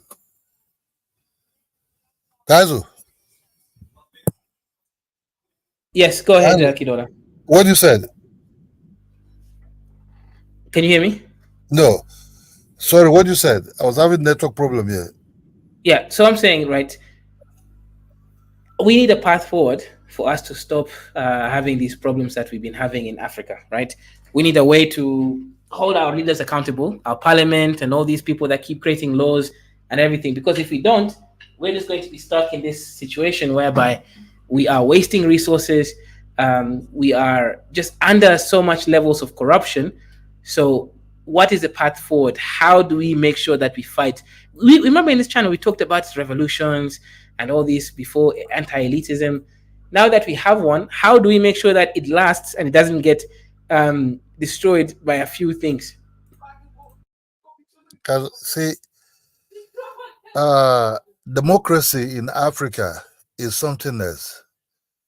It's good we practice democracy, but the people that we are electing as our representatives, some of these parliamentarians, are not really for us. They all have agenda, and for you to know that agenda is where are these people actually staying? Who are these men that we are letting into this as something? So they have to have what called they're able to have what called recall. If you're not carrying out the agenda we set for you to represent us, we'll recall you. If you have to start, our traditional system those days is our elderly men who are like speaking on behalf of the community actually have a way that if they're not behaving well, right, sometimes they can be sidelined into a corner, let another person come in to speak for the community or to have something for the community. It's always like that in every community. So that recall is part of the sidelining. If they're not representing you well, you have to take a signature, then record them back. They throw them out. You understand me? Don't allow them to be there that they're swallowing your money for your zone or for your constituency. Millions they devote for him to go and do road, build clinics. He's just pocketing it. Use that money to buy jets. Use all this money to buy. You have to. Some of them they're there for 4 years. Let's say for 4 years, the federal government, which Kenya run, they're giving about say $500,000 or $400,000 every year for him to develop a community, but he's just pocketing it.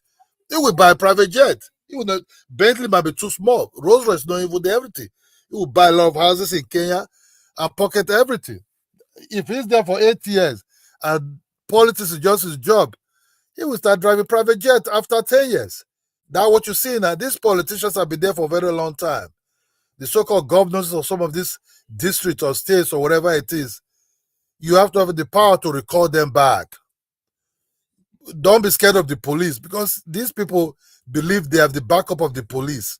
That's what they have, the backup of these useless talks they have around them to carry out their mayhems. That's just the only way you can deal with these guys back. Record them back. Don't give them that space. Don't be scared of them. Let them understand you can take them out. I think black people have to more think like the Europeans. See, the Europeans, right? If you frustrate them, they will take you out. That's the European in every miss, whether through voting or through other miss. The Europeans, because their people know what will happen to them, that's why you see they're behaving well. We don't have no, we don't have yes. We even struggle to even understand things. So we as black people, we have a very big problem. Really, our problem is, I don't know, Kazu, you talk about high Q or whatever it is. I don't know if it's high Q or problem. I think we just have a problem of actually not understanding what this democracy is about. So neither Africans have to find their way of democracy so that their people can be fully involved. Because if you go to some of these village communities, you can see how they gather some of these town square centers to carry out their problem, to discuss their problem, to settle scores. You know what I'm saying? They also punish people. I think this so-called democracy for them is still a little bit still strange. You have to understand, most of our people actually didn't study much about government, how to run government, or bureaucracy of government and this so-called this Western system. So that's why these people are succeeding like this. They will tell you, yes, we'll do this, but you're not seeing it. Everything is audio.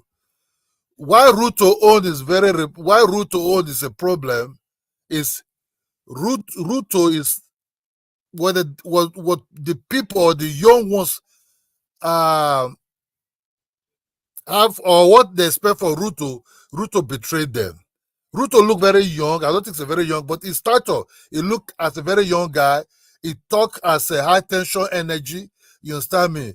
He have a high vibration of speech and everything, but its other aspect is very low in vibration also, which is he's a very corrupt man. And the way he speaks, because this is not trading, man. Most people don't trust traders or businessmen, or you see, normal people don't trust businessmen because they just lie to you. They just want to say you anything they want to say as long as their hand can get to your pocket. Now they see Ruto like that. This guy can just give a speech. He's a trader. You understand me? It's an insurance man trying to sell you fake insurance. So it's to call them back. If they're not good, call them back. They have to. So. Can you remember? I said they have to overhaul the whole system. They have to have a interior system. That interior system will be the one that will write a new constitution. That new constitution will contain power. That power, the power will be for the power will be for the people, not for the not for the government or people that cause. If you check like Switzerland is a perfect example how power can belong to the people. In anything in Switzerland, most things are being done with referendum. Most important thing, they think will threaten the country, peace, or to live together. They will go on referendum, even to give people citizenship. For you to be a citizen of Switzerland, the area you stay in, the state you stay in, will go on referendum on you. You understand me? Just for you to be a citizen of Switzerland, you understand me? If you even to talk of, they're not even borrowing money. To talk of, say they want to borrow money to do anything, they'll go to the people. So we have to have a people constitution, not this so-called corrupt constitution. You understand me? Then, if you want to borrow money, then you go to the people. The people, you bring your case why you should borrow that money and how they're going to pay back.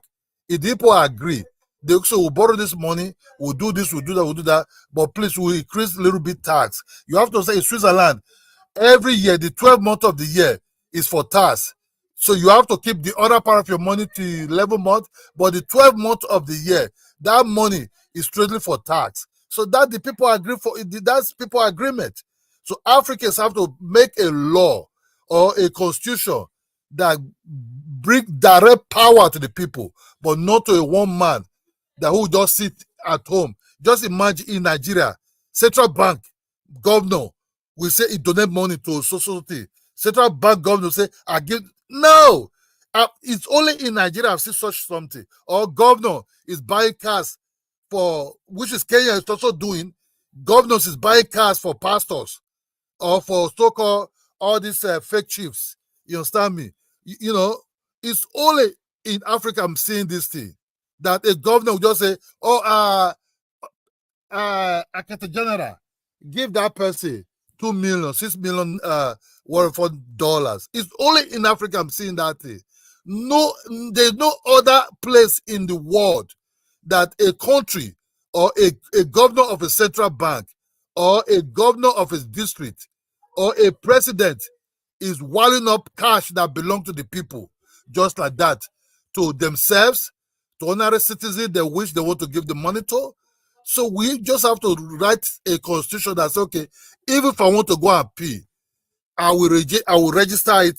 I went to the bathroom now, 6 o'clock. You understand me? Otherwise, my brother, to correct this thing, because some of these our leaders already have what called the mind of being a king of kings. You have to understand, after when they succeeded in driving the white man out, the elite made a constitution or created a constitution that benefited them, but not for the people, because they want to be like Lolugard. I don't know who was the governor of Kenya at that time.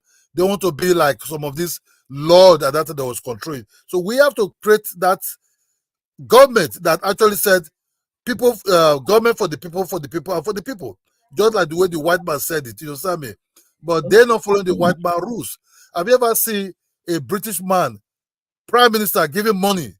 Guys, when you grow up in London, giving money to somebody just like that in the streets of maybe East London or West London? No, it's not going to happen. It's not going to happen. Because that man doesn't know where the money is even. You know, so we Africans have to change that. But those, before changing it, you must have to arrest these people that have eaten some of this past old money and put them in prison. Seize their properties. If it's land, if it's houses, if it's companies, whatever they build, even their children properties also. Seize everything, their wife property. Seize everything. Return back to the people. You understand me? That's when we can actually move forward and become a progressive continent in Africa. Thank you, bro. Okay, okay, let me quickly. You said seize all these things, do this, do that. By who? Because the system is not run by alien or ghost or someone from outside. It is run I by said Nigerians. they have to create they have to create an interior system. That interior system will write a constitution. These people in power will be pushed out. There will be interior government. It can be the chief judges of Supreme Court.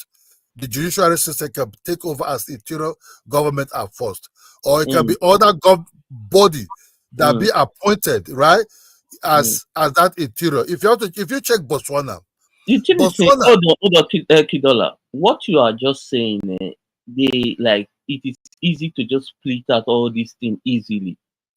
What you are trying to do now, what you are saying, don't you think it will create a constitutional crisis in the country? You are not looking at the economic impact it's going to cause. You are not looking at other things that is what you are saying is going to cause. Sometimes we just say something. hold on. They are easy to just analyze from our mouth yes, as we, yeah, but but you don't how did think they of write the it. constitution, right? Who Yeah. wrote this constitution that is against the people? That's what you have to start. See, They have to go back to the same way. no, You understand see, me? constitution can be amended. You understand me? Those are you push your senators from your location, tell them to push for constitutional amendment. These things can be done. You can't just shut down the country My for you brother, to there's do nothing that. when you put a senator there. I don't know if you listen. I don't want to bring real Nigeria problem to this thing. When we talk about Kenya, when Oshomole brought a bill for transparency, how the Nigerian army spend their money so that it can be seen in that aspect. What happened? The senators were very scared of the military because then if they introduce such a system, the military say, okay, I want this transparent. Now we want to create a transparent government. Then they'll come out overthrow us. That senator you see is only fighting for his own interest, not for the people he represented. You have to say, if these people represent you, they'll be fixing your road, they'll be building clinic, they'll be providing things that actually But that's not the responsibility of lawmakers. Are they giving them money to progress their zone? Yes. See, in a normal listing, that's not the job of the lawmaker. We need to be serious. We need to understand how our things work. Our governors are being run. That's not their responsibility at all. You understand me? That responsibility belongs to the local government and the state government. Their responsibility is to make law. That's just it. They don't have any other responsibility. It is lawmaking. That's why they call them lawmaker. They are not responsible for building road and the rest. It's just that I don't understand why all these things will be changed in Nigeria. Whereby yes, I know they give them allowance for, let's say, a constituency project. You understand me? Yes, I understand. But when you look at the law, really, the responsibility of building road and all these things fall in the hands of the local and state government, not the senator. They are there to make law. That's just the truth. So another thing, you mentioned Switzerland. At least see, anything that will work in Africa have to be organic, original. Copying other people will always bring problem. That's just the truth. If we want to fix our democracy, it has to be Nigeria. You have to add that Nigeria uniqueness to it. It need to be original. Because if it's not original, we go back and copy someone else this thing, how they run their politics. We will also face the same problem that we are complaining about because it is not original. For example, look at a country like Malaysia or Singapore. Their politics or democracy kind of align with the country, the people, how they behave, how they do things. So it kind of align with it. That's why it is working. So anything, if we go and copy anything, there will still be problem, except we decide to be original and actually look at the people or think about the people. Look at how we behave, our behavior and things. Use that to create constitution that align directly with the people. That the people, when you say something in the constitution, the people can feel it. Oh yeah. They will get it immediately.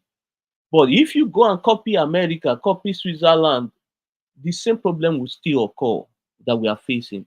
The constitution need to be original and make sure everyone from every tribe is involved in preparing that constitution. And the wordings in the constitution need to be clear and decisive instead of what we currently have that we copy from America. That's why it's not working. So we, when it comes to also that constitution going to involve how to make use of the traditional rulers, because I believe the traditional rulers in Nigeria has role to play when it comes to governance. In the I believe, I don't know how they're going to write the constitution. I think the traditional rulers should be the like they should build infrastructure. They should be in charge of local government. Really, I don't know, but we have to do something that align with the people, with the uniqueness of Nigerians.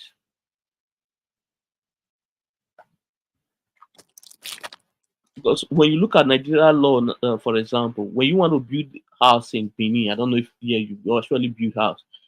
I believe you pay the development fee. Yes, these things are very unique to Nigeria, whereby you already purchase your land to develop.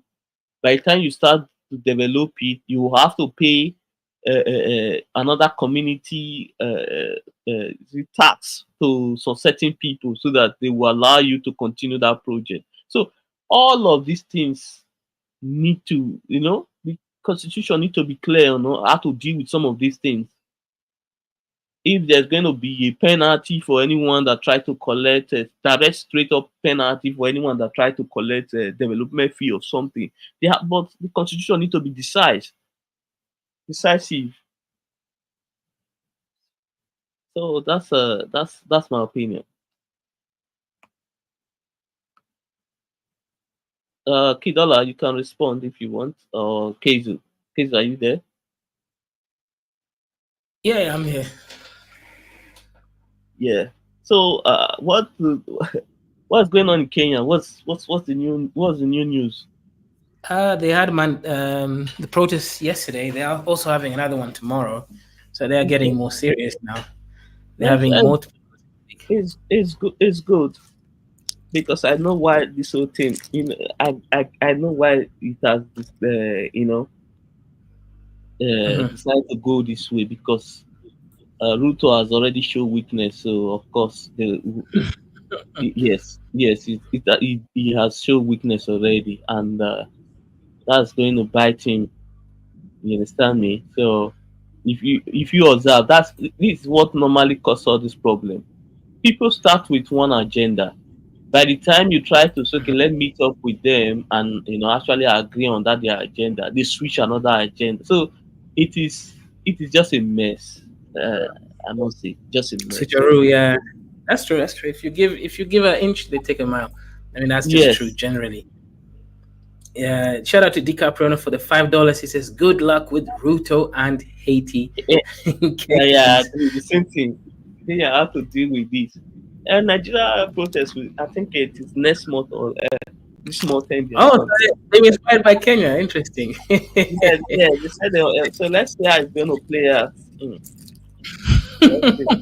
Yeah, let's see. Tinubu's gonna shoot those guys, No, no. See, I don't think so. But let me tell you why the protest will be good if it's well planned. He can actually, he's a person that can actually make because of that protest, he will decide to make a lot of changes that will actually benefit the country. You understand me? So he will not say, okay, he will not have the backing of the people. Okay, this is what the people want, this is what I decided to do. You understand me? You won't blame me now. However, sometimes popular demands are not always the best solution for the people, because the people might find it this thing is popular, this is where we want to go, might not be the best decision. People also need to think about that. Am I right or wrong? Yeah, because sometimes popular, whatever that is popular may not be the best decision for the country or for the people. Because the people that want that kind of policy right now, they may not see the danger in the future because they are just looking at it now. But there's always the danger for anything. So I think the Kenyans are, in my humble opinion, they are becoming too comfortable. They need to be careful where they are taking this whole thing to. Because no matter what they are trying to do, all those debts that has already been piled up must be paid.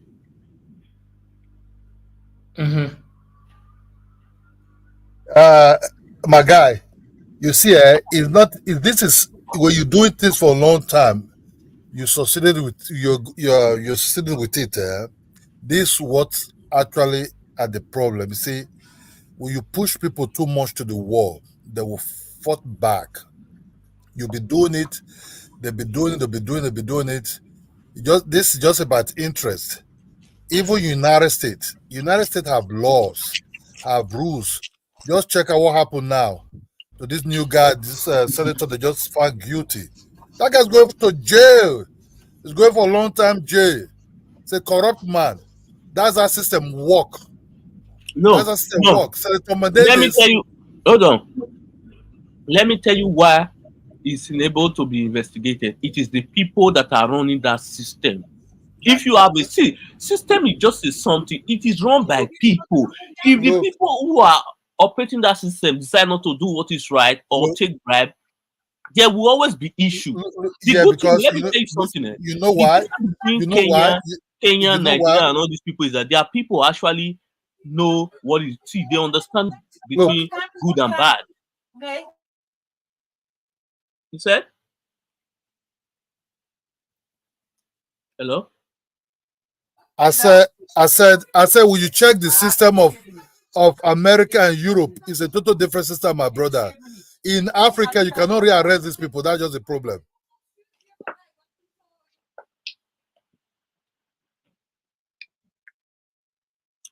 You know why? So let me ask you: do you guys think democracy can work in Africa? You know, the UK, they have so many vote of no confidence. They get rid of Boris Johnson. That woman stayed for a few months. Rishi Sunak. They just get rid of people every other day, and they leave. But in Africa, should we even be democratic? Because do we even know what democracy is? Right? Let's be honest. Right? We inherited the systems that we use. We did not create it. We didn't go through the hard struggle of the French Revolution. We just inherited it. We woke up one day, we have something called democracy. We don't even know what it means. But we as Africans, do we really have what it takes to be democratic? Should we be democratic? Kazo, no. Because our system, right? Our system are not really for the system, not really for us. We don't practice democracy to the full length. What we practice is half democracy, right? That's why I said, if you check the British system, when Boris Johnson Boris Johnson disobeyed the COVID rules, it was being booted out. You understand me? They want you to resign. That is how it is. But it doesn't mean that corruption is not going on in this country, but not inside the pocket. I'm talking about not in the pocket of the citizen. You know what I mean? So that's what I'm talking about. So African system is totally different thing.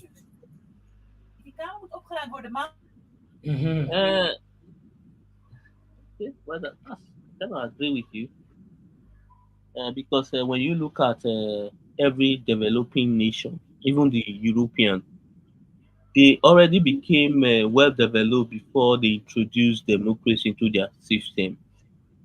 Africa is not in that stage yet, but we force ourselves to be democratic because when you look at all the countries in the world, it was dictatorship that built those countries, not what they call it, democracy. They already well developed before all these things were introduced. For example, when you look at Belgium, for example, you hear of the name King Leopold or whatever. You look at all the things he did. He was a king and also a dictator. That's how they were able to build their country. Look at Spain. Look at France. You hear the name of Charles de Gaulle and the rest. These people were military officers. You look at Italy, you look at Mussolini, look at what they call it, Russia, Stalin, all these people. They were military general officer. It was dictatorship that built this country before they later transit. If you want to get anything, look at even what they call it, Singapore. It was dictatorship that built that country. Even Dubai. Dubai was built by one single person because extreme powerful leaders, the all Emirates came together and decided those guys exercise 100% absolute power. That's why things were being done. But a developing country like Nigeria that is too complicated doesn't need, I need to say this, doesn't need democracy yet, if we are honest.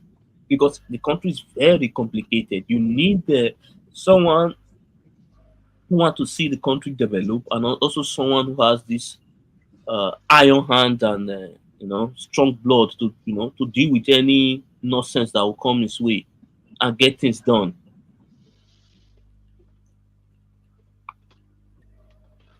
All right, I just want to get in on this.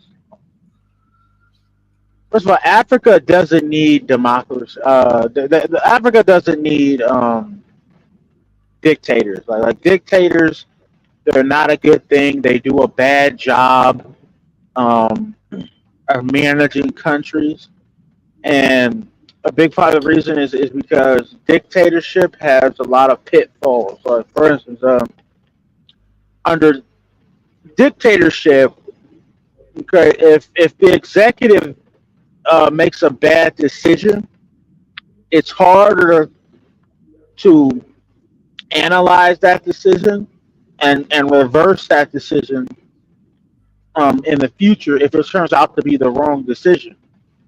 Okay, a case in point in that would be like Mao Zedong in China.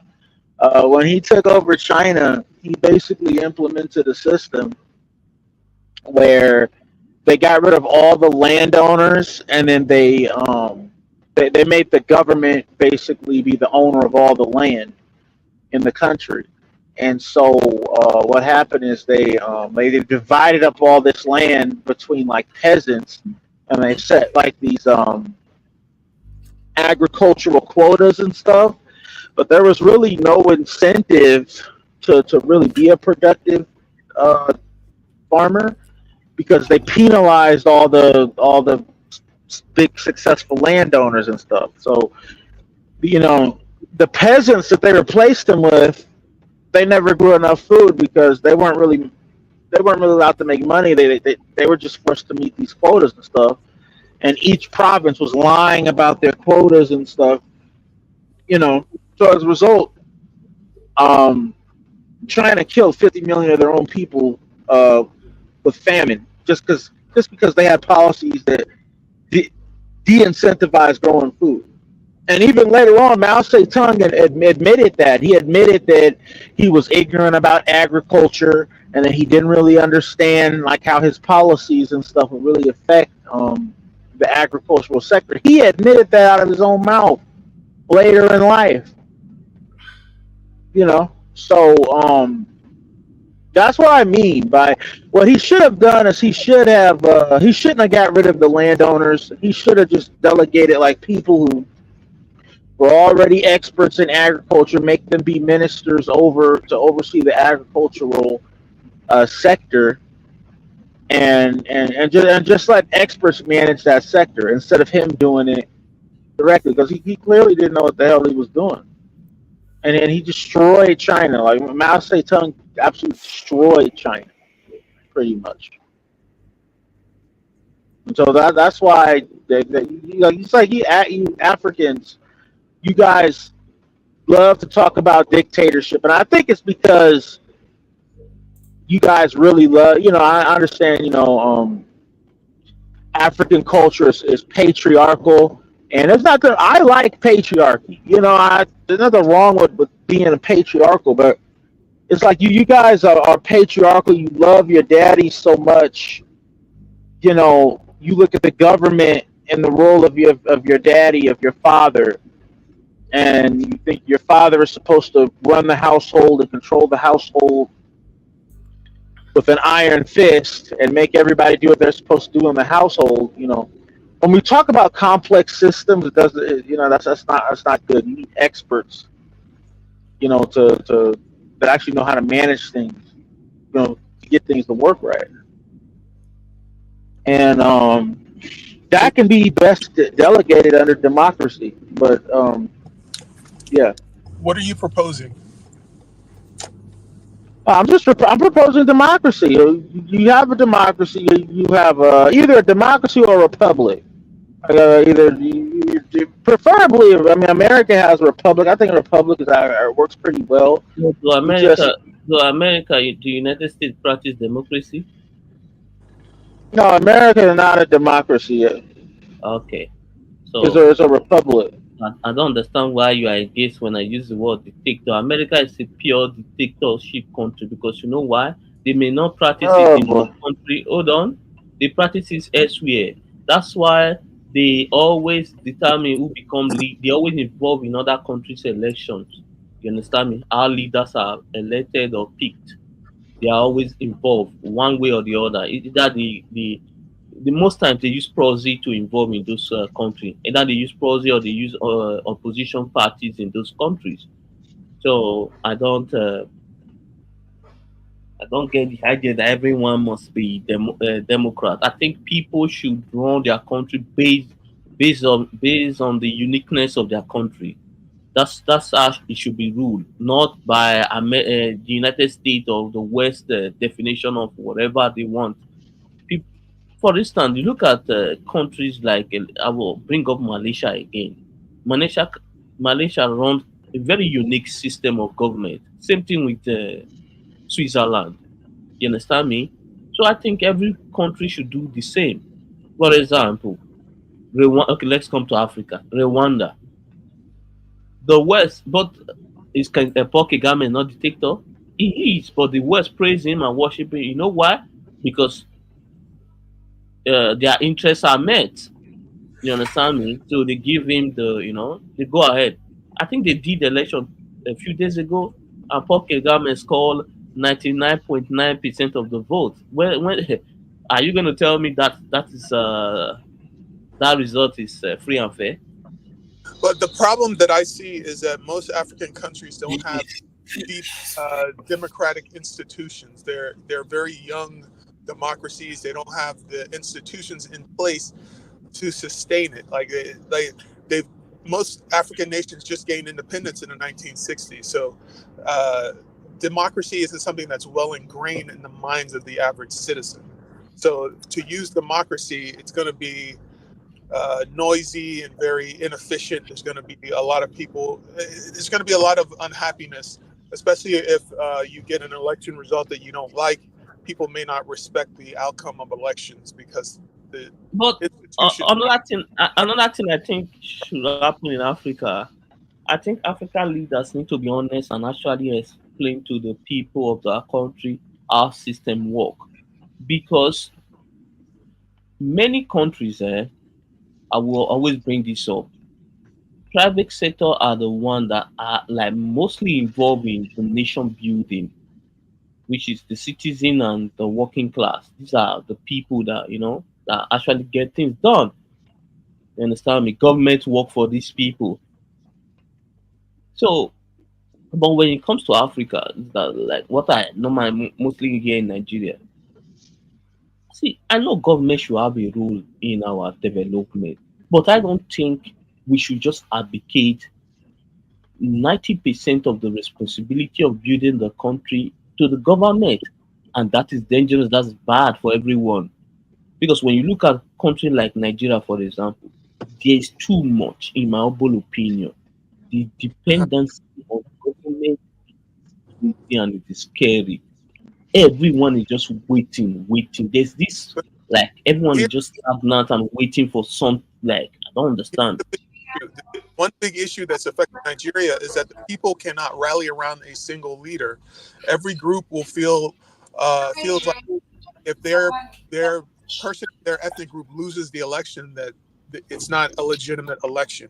There's no mechanism for everybody to rally around one leader and say, okay, even though my ethnic group lost, this man is the president and we have to support him. This is what's missing in Nigeria. But let me tell you why for that.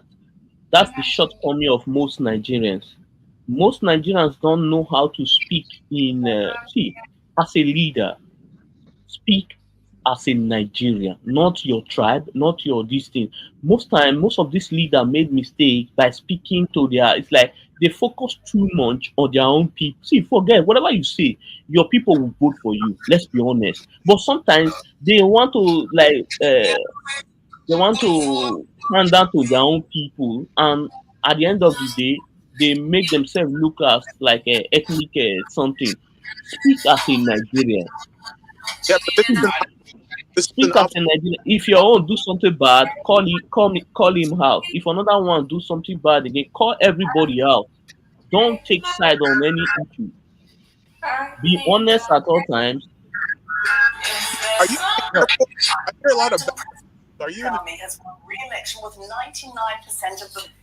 Who is that? Please off your listen. Can you please mute? Background noise. Is that Nguni? What's all that? Yeah, 1 second, Chuku. I have a question for you and the panelists. Right, Kagame won a vote with 99.15%. Is this the real democracy in Africa, where a dictator wins with 99.15% votes?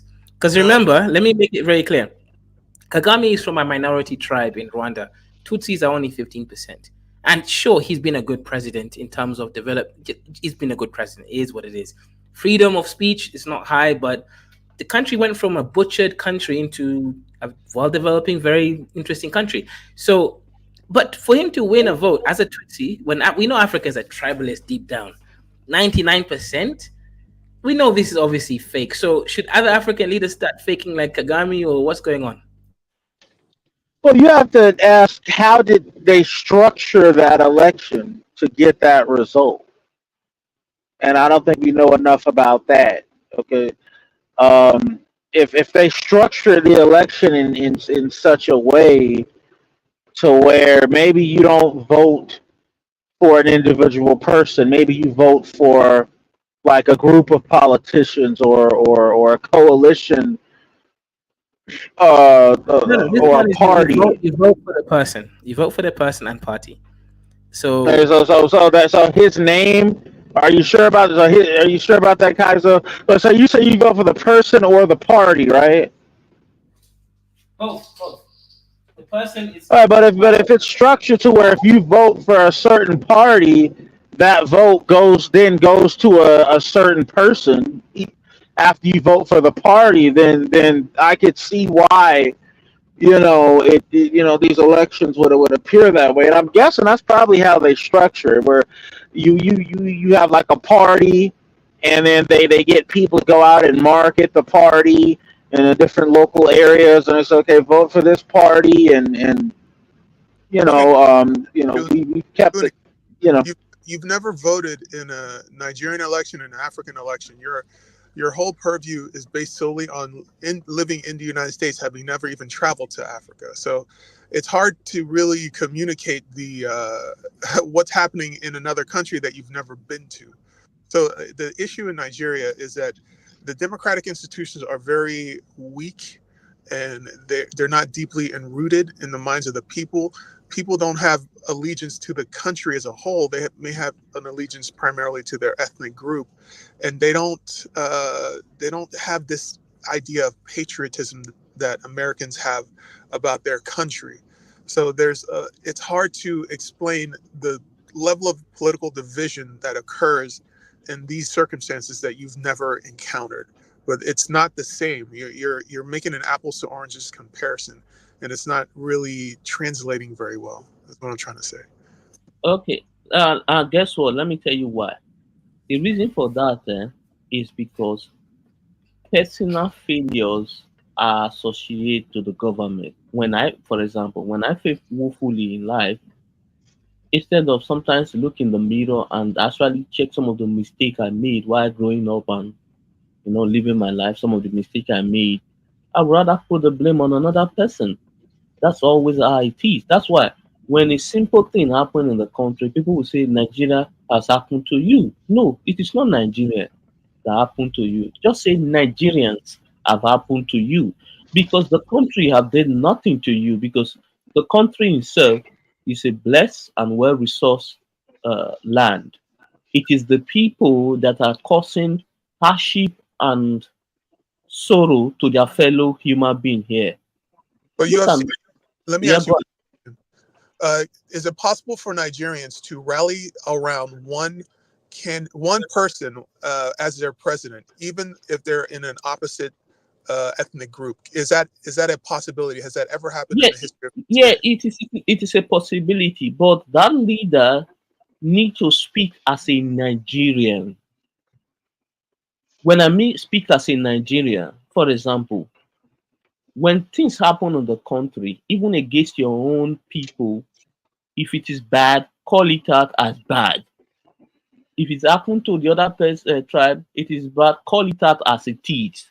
Don't keep quiet. See, don't speak on one issue and be silent on the other. Uh-huh. It speaks But that do alone. It just shows you are a fair leader. okay, It's just a that's a fact. I agree with that point, but do all Nigerians have the same sense of Nigerianness? Like what does it mean to be a Nigerian for Hausa Fulani, for an Igbo, for a Yoruba? Are they experiencing the same Nigerianness, or are they separate in their experience of being a Nigerian? Yeah, see, the experience is actually different. For example, when you look at the north, many of the northerners they don't suffer police brutality because their police in that side actually see their own people as human beings. They don't treat them as the other.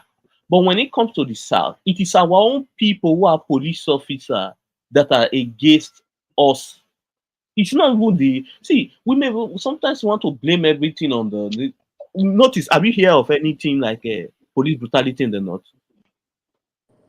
No, but I've heard of of a lack of police leading to people getting No, kidnapped and killed and no, no, no. See. down It is see, the number of police we have in our region. That's what they also have. What I'm trying to say is that their police in those regions actually see themselves in their people. But when it comes to our region, we are our greatest enemy, whereby sometimes our own people are the ones treating us like shit.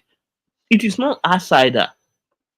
Sometimes they are the one to make life miserable for you. You go to any office, you want to get things done, they will start acting as if they are helping, like they are God or they are trying to help you or something, instead of them doing their job they are being paid for. So that is the thing. It is see this spread across when it comes to southern Nigeria, whereby people always want to go into position to teach other people a lesson. Like go to the street of Nigeria, everyone is just oppressor in the waiting. This is not just fake news. This is real. Everyone is just oppressor in waiting.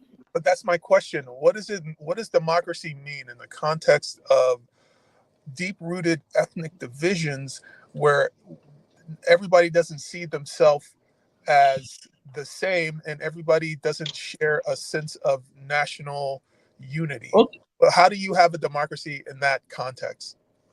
okay, because every Nigerian always believe in the extreme. For example, look at Nigerians are just like the white Southern America, whereby they are ignorant. They don't know much about what's going on outside of their circle. They rely on hearsay and them say. They don't do research. Try to figure out. They always like to take side like zombies.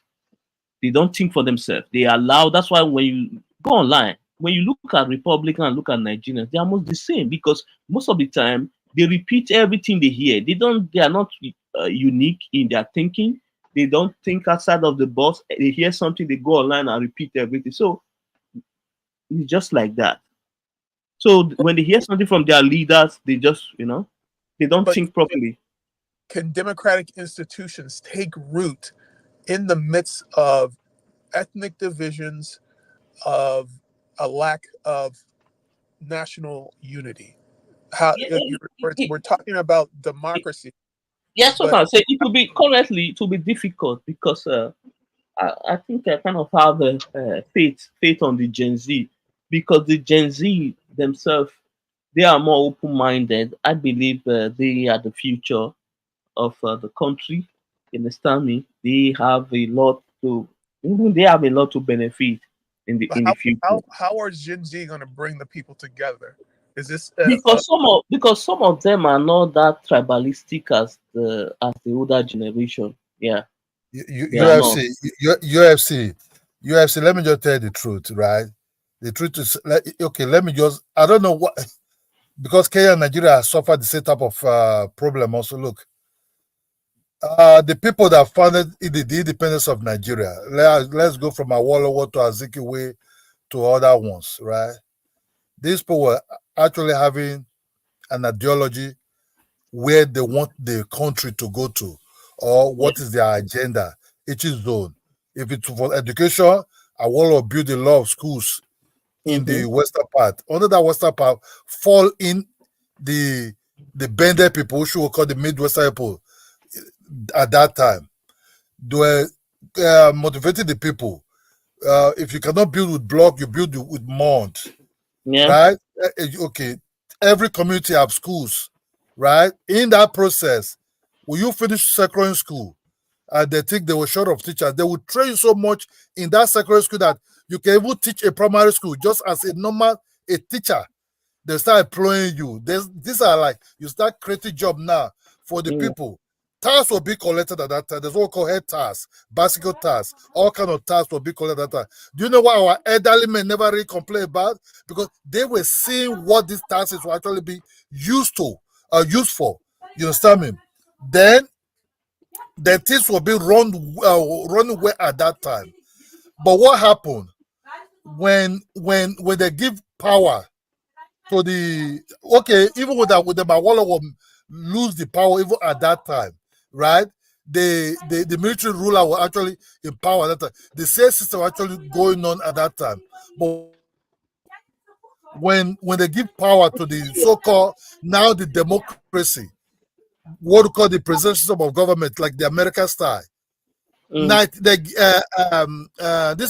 Obasanjo hand over power to Shagari 1979 or 1980.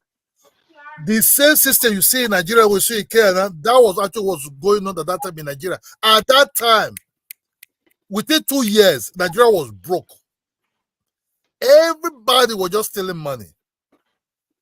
You know, everybody, House of Senate, State House of Assemblies, legislators, the police, apart from the judiciary, were not actually corrupt at that time, but the so-called people in power at that was very, very corrupt.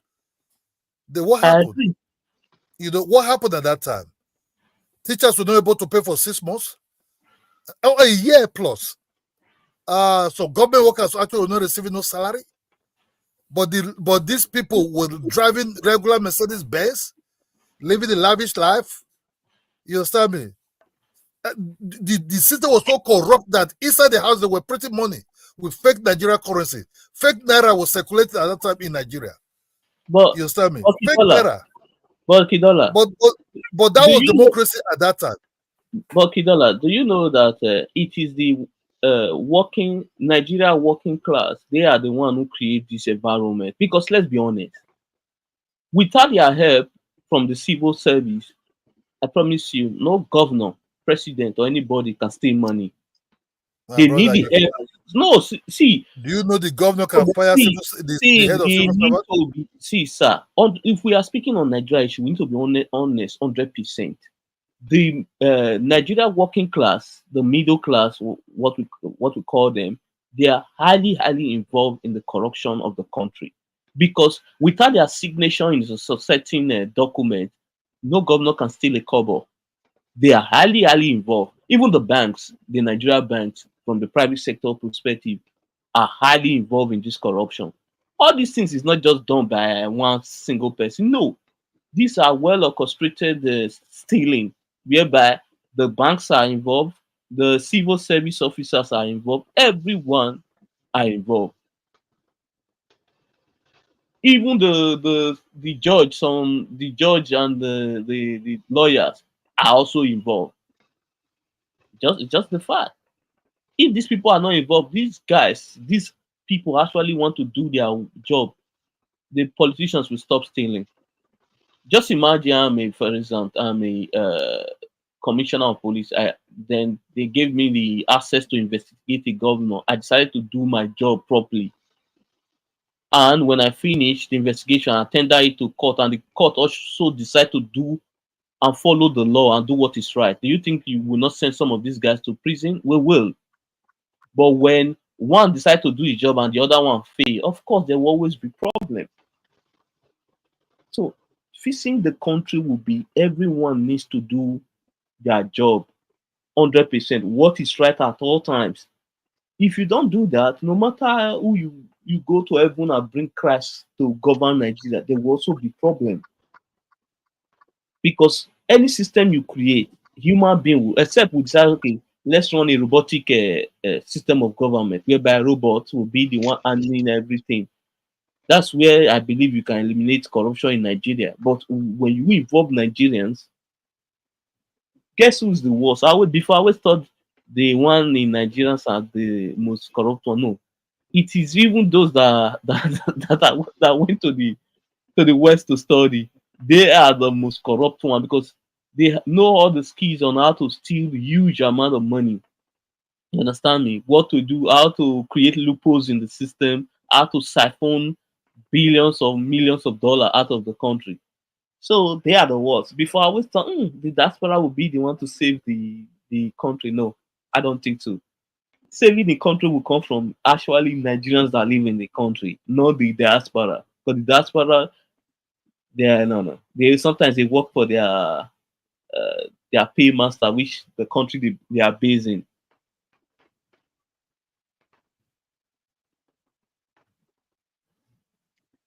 I mean, Nigeria is structured with. I mean, you have like the three main ethnic groups: the Hausa, the Yoruba, the Igbo, and you have smaller ethnic groups, but they do have like political alliances and stuff like that, and you know, that they engage in their politics and stuff. You know, they alternate between presidents from different regions of the country. So sometimes they have northern presidents, sometimes they have southern presidents, sometimes and then they do have political coalitions and stuff. Amongst the different factions and stuff. So, I mean, there is some vibrancy, I guess you say, in Nigerian politics. I don't think it's all 100% tribal. A lot of it is, monetary or economic, or it can be economic stuff like that as well. But yeah, but it is very complicated though. Okay, look at what is going on in the country. See, good, wonderful policy we have passed for Nigeria farmers to empower them and all that. But guess what? Many of the farmers now, they have become pain to the country. Food price skyrocket. Some of the prices of food stuff, it is crazy. Like they are holding back produce to cause higher demand, and they release some. So they are using that, and thank God now the government has decided to some of the importation of certain crude that were banned. They are decided to remove the ban. So right now they have used their own greed to derail the policy that was passed to protect them and give them a headway. So you see, sometimes our greed in this side of the world normally causes us more harm than even good.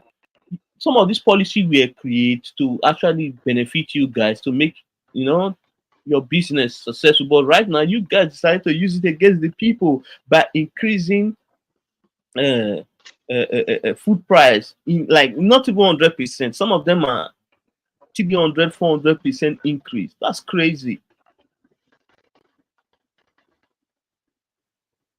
And some of them they haven't taken it and take it to Cameroon, Niger, and the rest of other country to sell.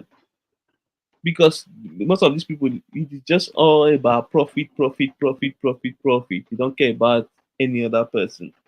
So I'm glad what the government did by, by just give license to people to import.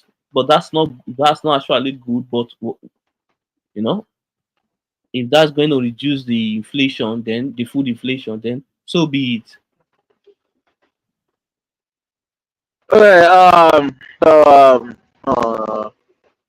Okay, so you're against people taking produce out of Nigeria and selling it like in No, no. See, Cameroon? what I'm trying to say is that when we produce excess food and there's self-sufficient in the country, if there's excess, then of course you can take it out and sell in Cameroon, Benin, and the rest country, Niger. No issue. But when there's food deficit, you are ordering the one that you already produced to sell at the international market. It's crazy. Yes, it's crazy. I'm not against the export of. Of course, I love export. At least you bring in foreign exchange. That's a good thing. But first of all, you have to take care of the local market first before exporting. Okay, just imagine now. Let's say Dangote decide, okay, no, I will not sell gas to Nigeria. I would rather just sell it in Europe, America, and the rest. What do you think that will create in the country? That's not that. At least you satisfy your local market, then you can go ahead and export the rest you have.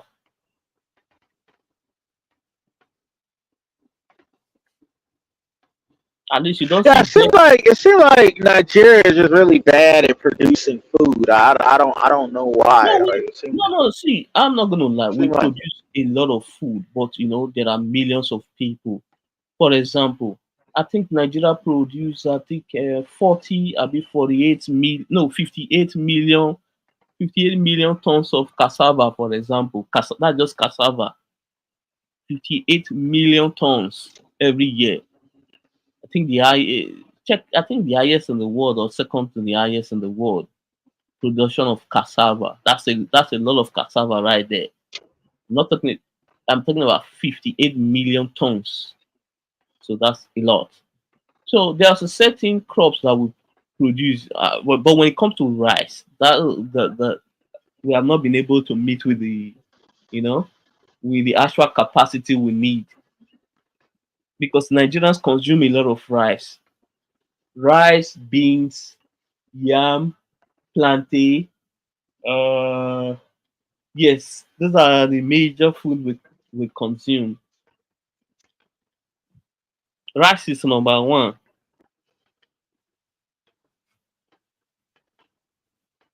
Even I don't think people are complaining about Gary, for example, because there is no people are not complaining about Gary at all, because we produce a lot of cassava for that already. So that one, the price is still okay and balanced, but it is the rice, the vegetable oil that is very expensive. Also, currently tomatoes price just went up crazy. Like, I think, I don't know if there were kind of problem with the production of it, or I don't know what happened, but I think I heard recently that the price is coming down a little bit. But I don't know if it is true.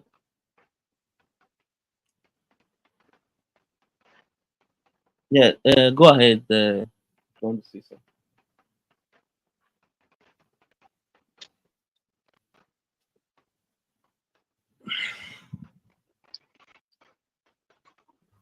But now security, the main Nigeria don't feel they produce much food as much anymore, but it's very expensive.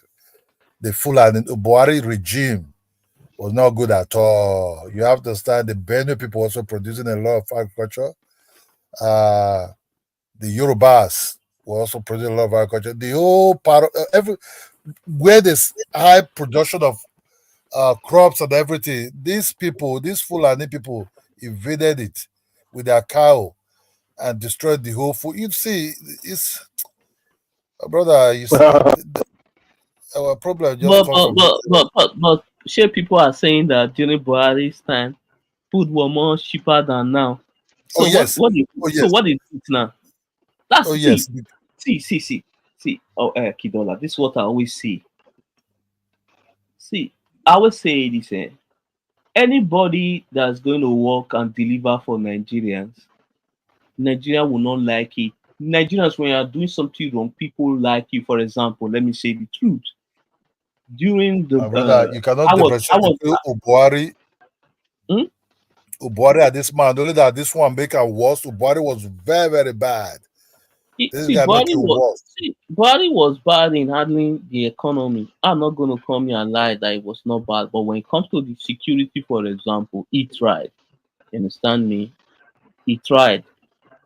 You may not eradicate Boko You know, Haram because even Ubuari Al cannot. Qaeda.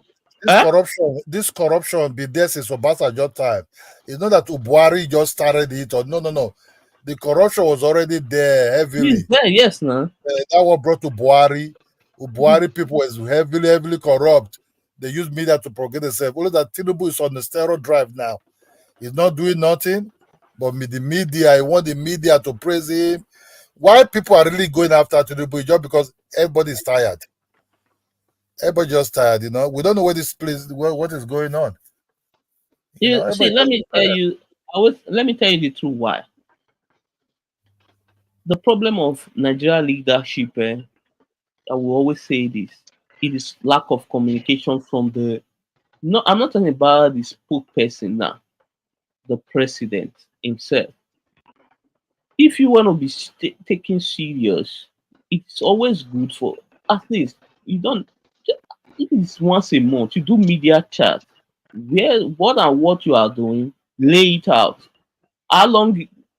At least have a timeline for these things. How long it's going to take? Make I mean at least also show example. See, I don't even blame the people of attacking these guys. Really, if I would do the same. I don't blame people because most of them they don't live by example. They don't. But you can't be living lavishly and expect the people and tell the people to to manage. They're not going to take you serious. You have to show that example.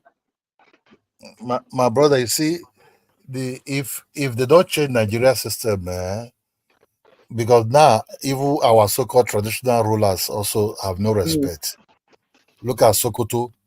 The Sato of Sokoto were just complaining about price increase and all those things. To talk the man was already corrupt anyway. But you see what the governor wanted to do to him there now.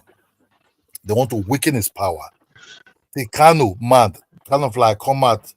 But these are our traditional leaders that when things are not going good, that our leaders are supposed to be afraid of, at least. But now these guys are not afraid of these people anymore. So these guys, in their mind, and these politicians, in their mind, why these traditional leaders listen to the people? Because the people made them kings in their domain or wherever they rule, because traditional rulers listen to their people because these are their people. But our leaders, if a guy for a place, when he go back to his area, he will not want to bow for his king anymore. He sees himself as the most powerful person because of one stupid constitution being written by these so-called idiot, these thieves. You understand me? We have to go back again to give power to people.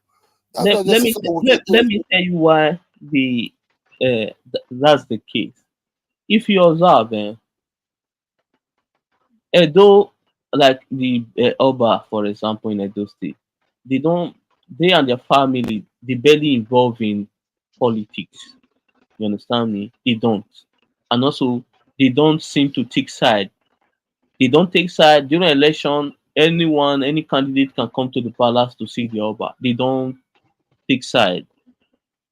That also protects the kingdom. Also, thanks to the people in Edo State, the people in Edo State actually believe their Oba. If Obaseki try to make any move that is stupid, they will go to governor's house and remove Obaseki from there and burn. I believe either they kill him or burn him alive. they are going to do that. The Oba will not put, you just keep quiet. The people will take care of Obaseki. You understand me? That's the difference. But in the north, it seems like the people and the traditional ruler, I think they are far, they are not in touch with each other. Understand me? So that's why a governor can just easily pull out a traditional ruler. And they call it elected ruler. So that's the problem right there. But in Edo State, it's totally different. So I kind of respect the Edo traditional ruler than the rest, because also that's why you see Edo State Oba. It doesn't just go to any place, marriages and all those things. No, no, no, no. Because they understand that when you are seeing too much, it reduces that curiosity that people have. It will bring a lot of sea finish. You understand me, pa? It will bring a lot of sea finish. That's why you say Oba hardly leave or attend any event. You won't see him doing that now, except he's being invited by the president or something. He barely go to all those other things that every other traditional rulers, you see them there. Like the, guess what? For example, let's use the Oni of Ife. The reason why it's not being respected because he accepted every invitation. You understand me? He's everywhere. Of course, that's going to reduce your, when you are seeing too much, it's kind of reduce your power also. So all these things are very, very delicate issue. How many times have you seen Oba attend any function in Edo State concerning the state governor or something? You don't see him there, but he's in that Benin. You know what is he saving us there? Let's just be honest, what is he saving us there? About our traditional, the way we behave, our something, let's call it our rules. Is this? That's what I'm saying. We should stop selling land, even to the Igbos and to the Hausas, because these people will influence your culture and change your cultures one day. The tradition of, when I'm talking about the Edo indigens now, when I mean Edo indigens, I mean what form that what form, what am I going to say? What form the children that descended from the Benin, Benin is generally for the Benin descendants. Yeah. You understand me? We have the same type of tradition. We revere our Oba Benin is the head of all the kings of these descendants of these Edo people. You understand me? That we cherish our culture. We hold on to our culture. Is because there are some things we will do. Sometimes we'll pay a price for it. You understand me? That's true. If a woman want to do something outside, just as sort of see some of these Igbo men, women, they'll go chicken for outside, their men will see they eat their food. In our culture, you will just die. Yes. So and based on that, it will take time.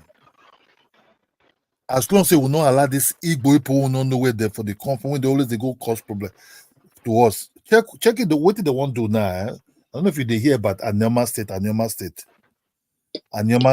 create Anyama State. One useless man go talk about it. So if they want to create Anyama State, they say Igbanke. Say na Igbo people Igbanke be. You understand me?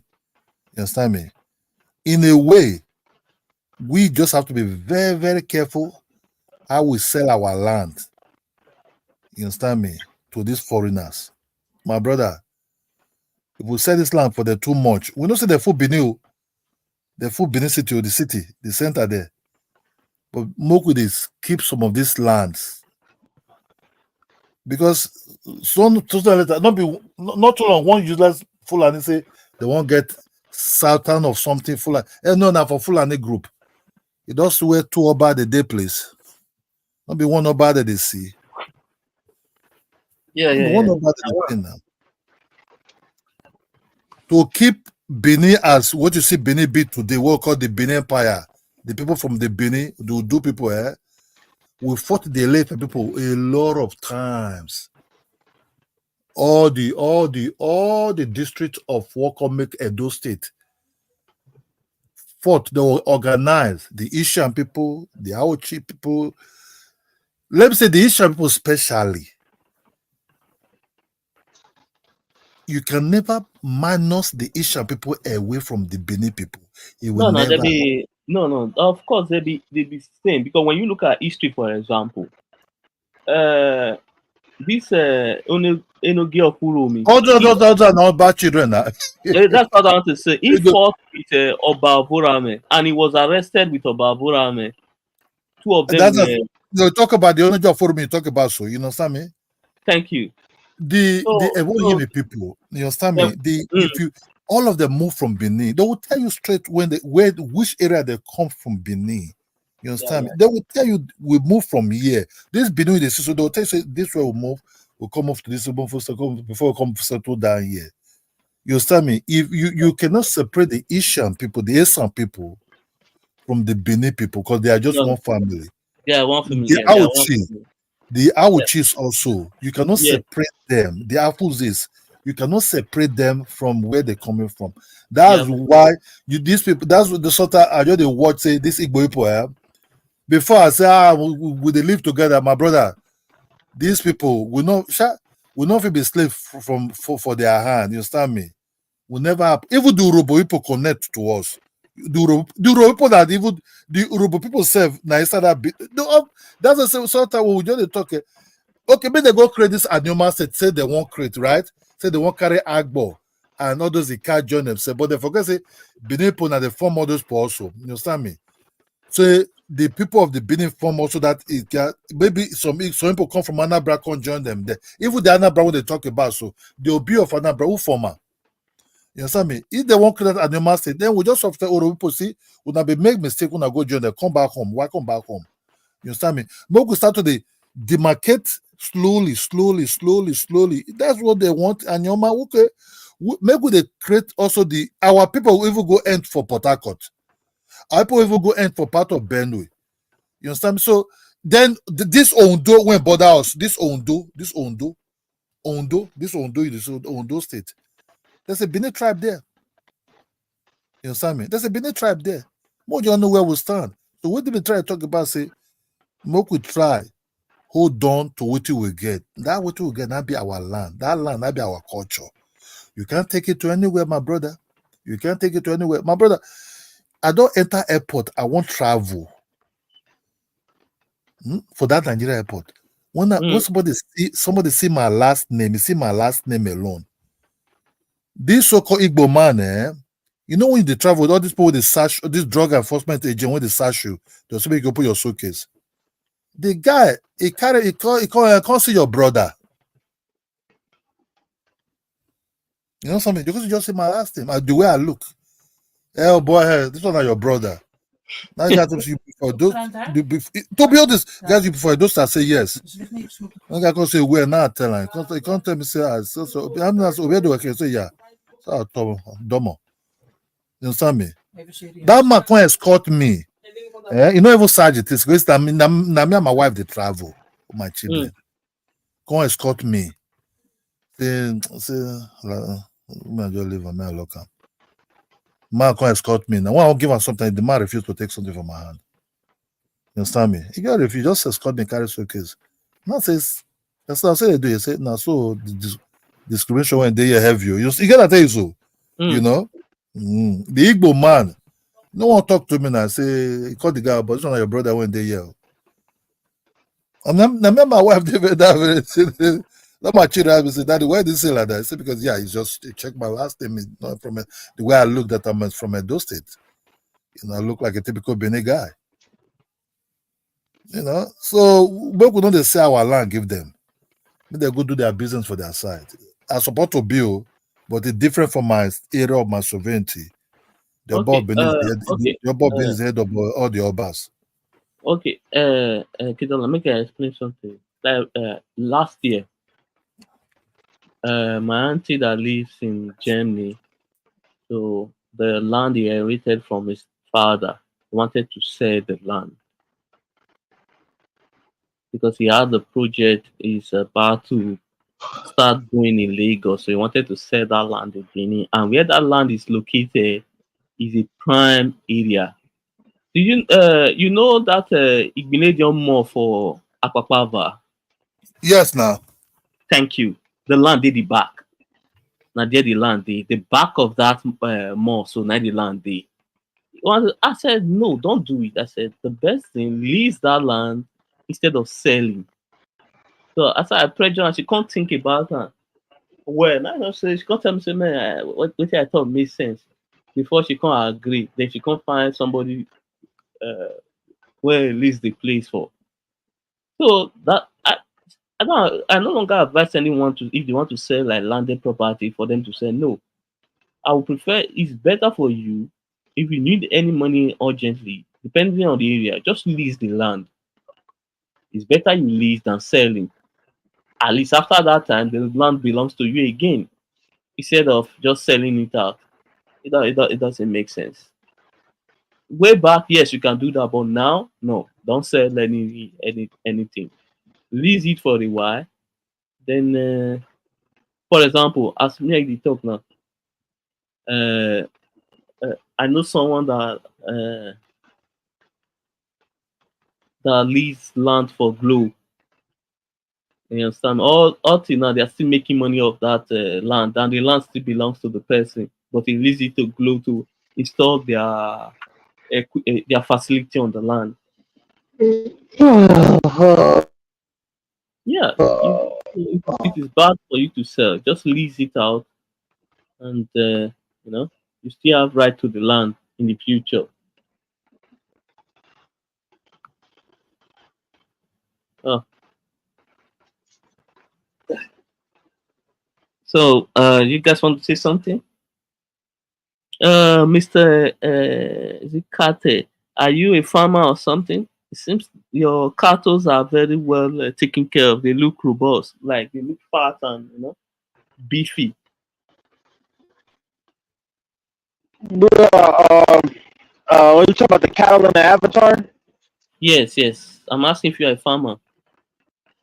No, I'm not a farmer. Those are Nadama cattle from Sierra Leone. But no, I'm not a farmer. I do plan on buying some acres at some point, getting a farm going. Um, Also, I would like to buy property in Africa and possibly have enough land to have a small farm there as well. But yeah, that's why I have cattle in my avatar. Yeah. But I'm where a you truck from? driver though. But where you from? Where you from? I'm I'm from California originally. Okay. Black American? Yeah. Okay, okay.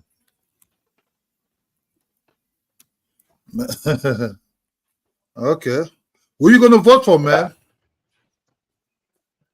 Donald Trump. That's good. That's good. Yeah. Yeah. Definitely. That's good, man. I like his vice. I like to do the pick as a vice president. Yeah, You yeah, know, yeah. I heard the gentleman he just picked. Yeah, I heard about the gentleman. Yeah. because America actually have to invest in United States than fighting wars that are not so important. You know what I mean? You Yeah. know, because if you check most airports, around the world, they're far more better than United States airport. You know, far more modern, far more beautiful. You know, than some Yeah. airport in United States. Airport United States look like airport that been built inside 60s, some of them 50s, you know, looking old. No, let's Yeah. see the problem. Yeah. The problem of America we need to also call it that. It's just America have some of the most greediest people on earth, because when you look at the country, there are some people who have unimaginable wealth that they cannot eat in 3 or 4 generations, but still these people are still piling up more and more and more and more and more and more wealth. And guess what they are doing? All the times. The thing is that some of us who don't even live in America, we actually know what's going on. That it is not even migrants that are causing the problem. No, These the things, problem with eh, migrant issue are just a distraction. America is very huge. America have institutions that can take care of all kind of look. America, I like their rules and their laws a lot, because who were able to try a senator, such a powerful senator in that seat? Look at Donald Trump. They even tried him. You understand me? So But did they send it to court? See, all what you no, just wait, listen, because all what you just watch, and let me tell you what you saw. All those things were just done to make sure, oh, the wait a system minute. is working. The system is not Huh? working because for example, with all the crime they said they commit in a normal country like, let's say, in the UK or in another European country, he will not even be able to contest in that election. But look, is he not contesting now? Because you know why? When you look at America Constitution, it is not well stated that if, even if Donald Trump kills someone, he can still run for the presidency. If their constitution is not amended and well stated that if you commit such crime, you are legally disqualified for running for presidency, it will still continue. So it just they are just playing to the gallery. Let's be honest, because it's not in the constitution that if you commit any crime, you cannot run for presidency. As far as that's not in the constitution, then there's nothing none of them can do. Because why they didn't include that, way back in history, most of the leaders back then were criminals. Some of them were killers, so they involve in. So many of them have blood in their hand. So that was the reason why they didn't include that clause in the constitution. Yeah. Like in Nigeria, for example, I don't think if you are convicted of any crime, you'll be able to run for presidency. Like, if you are convicted in Nigeria, I don't think you'll be able to run. You are disqualified already because it's well stated in the constitution. But in the US, it is not like that. So that's the issue. Kezo, are you there? And Kezola, you can go ahead and say something.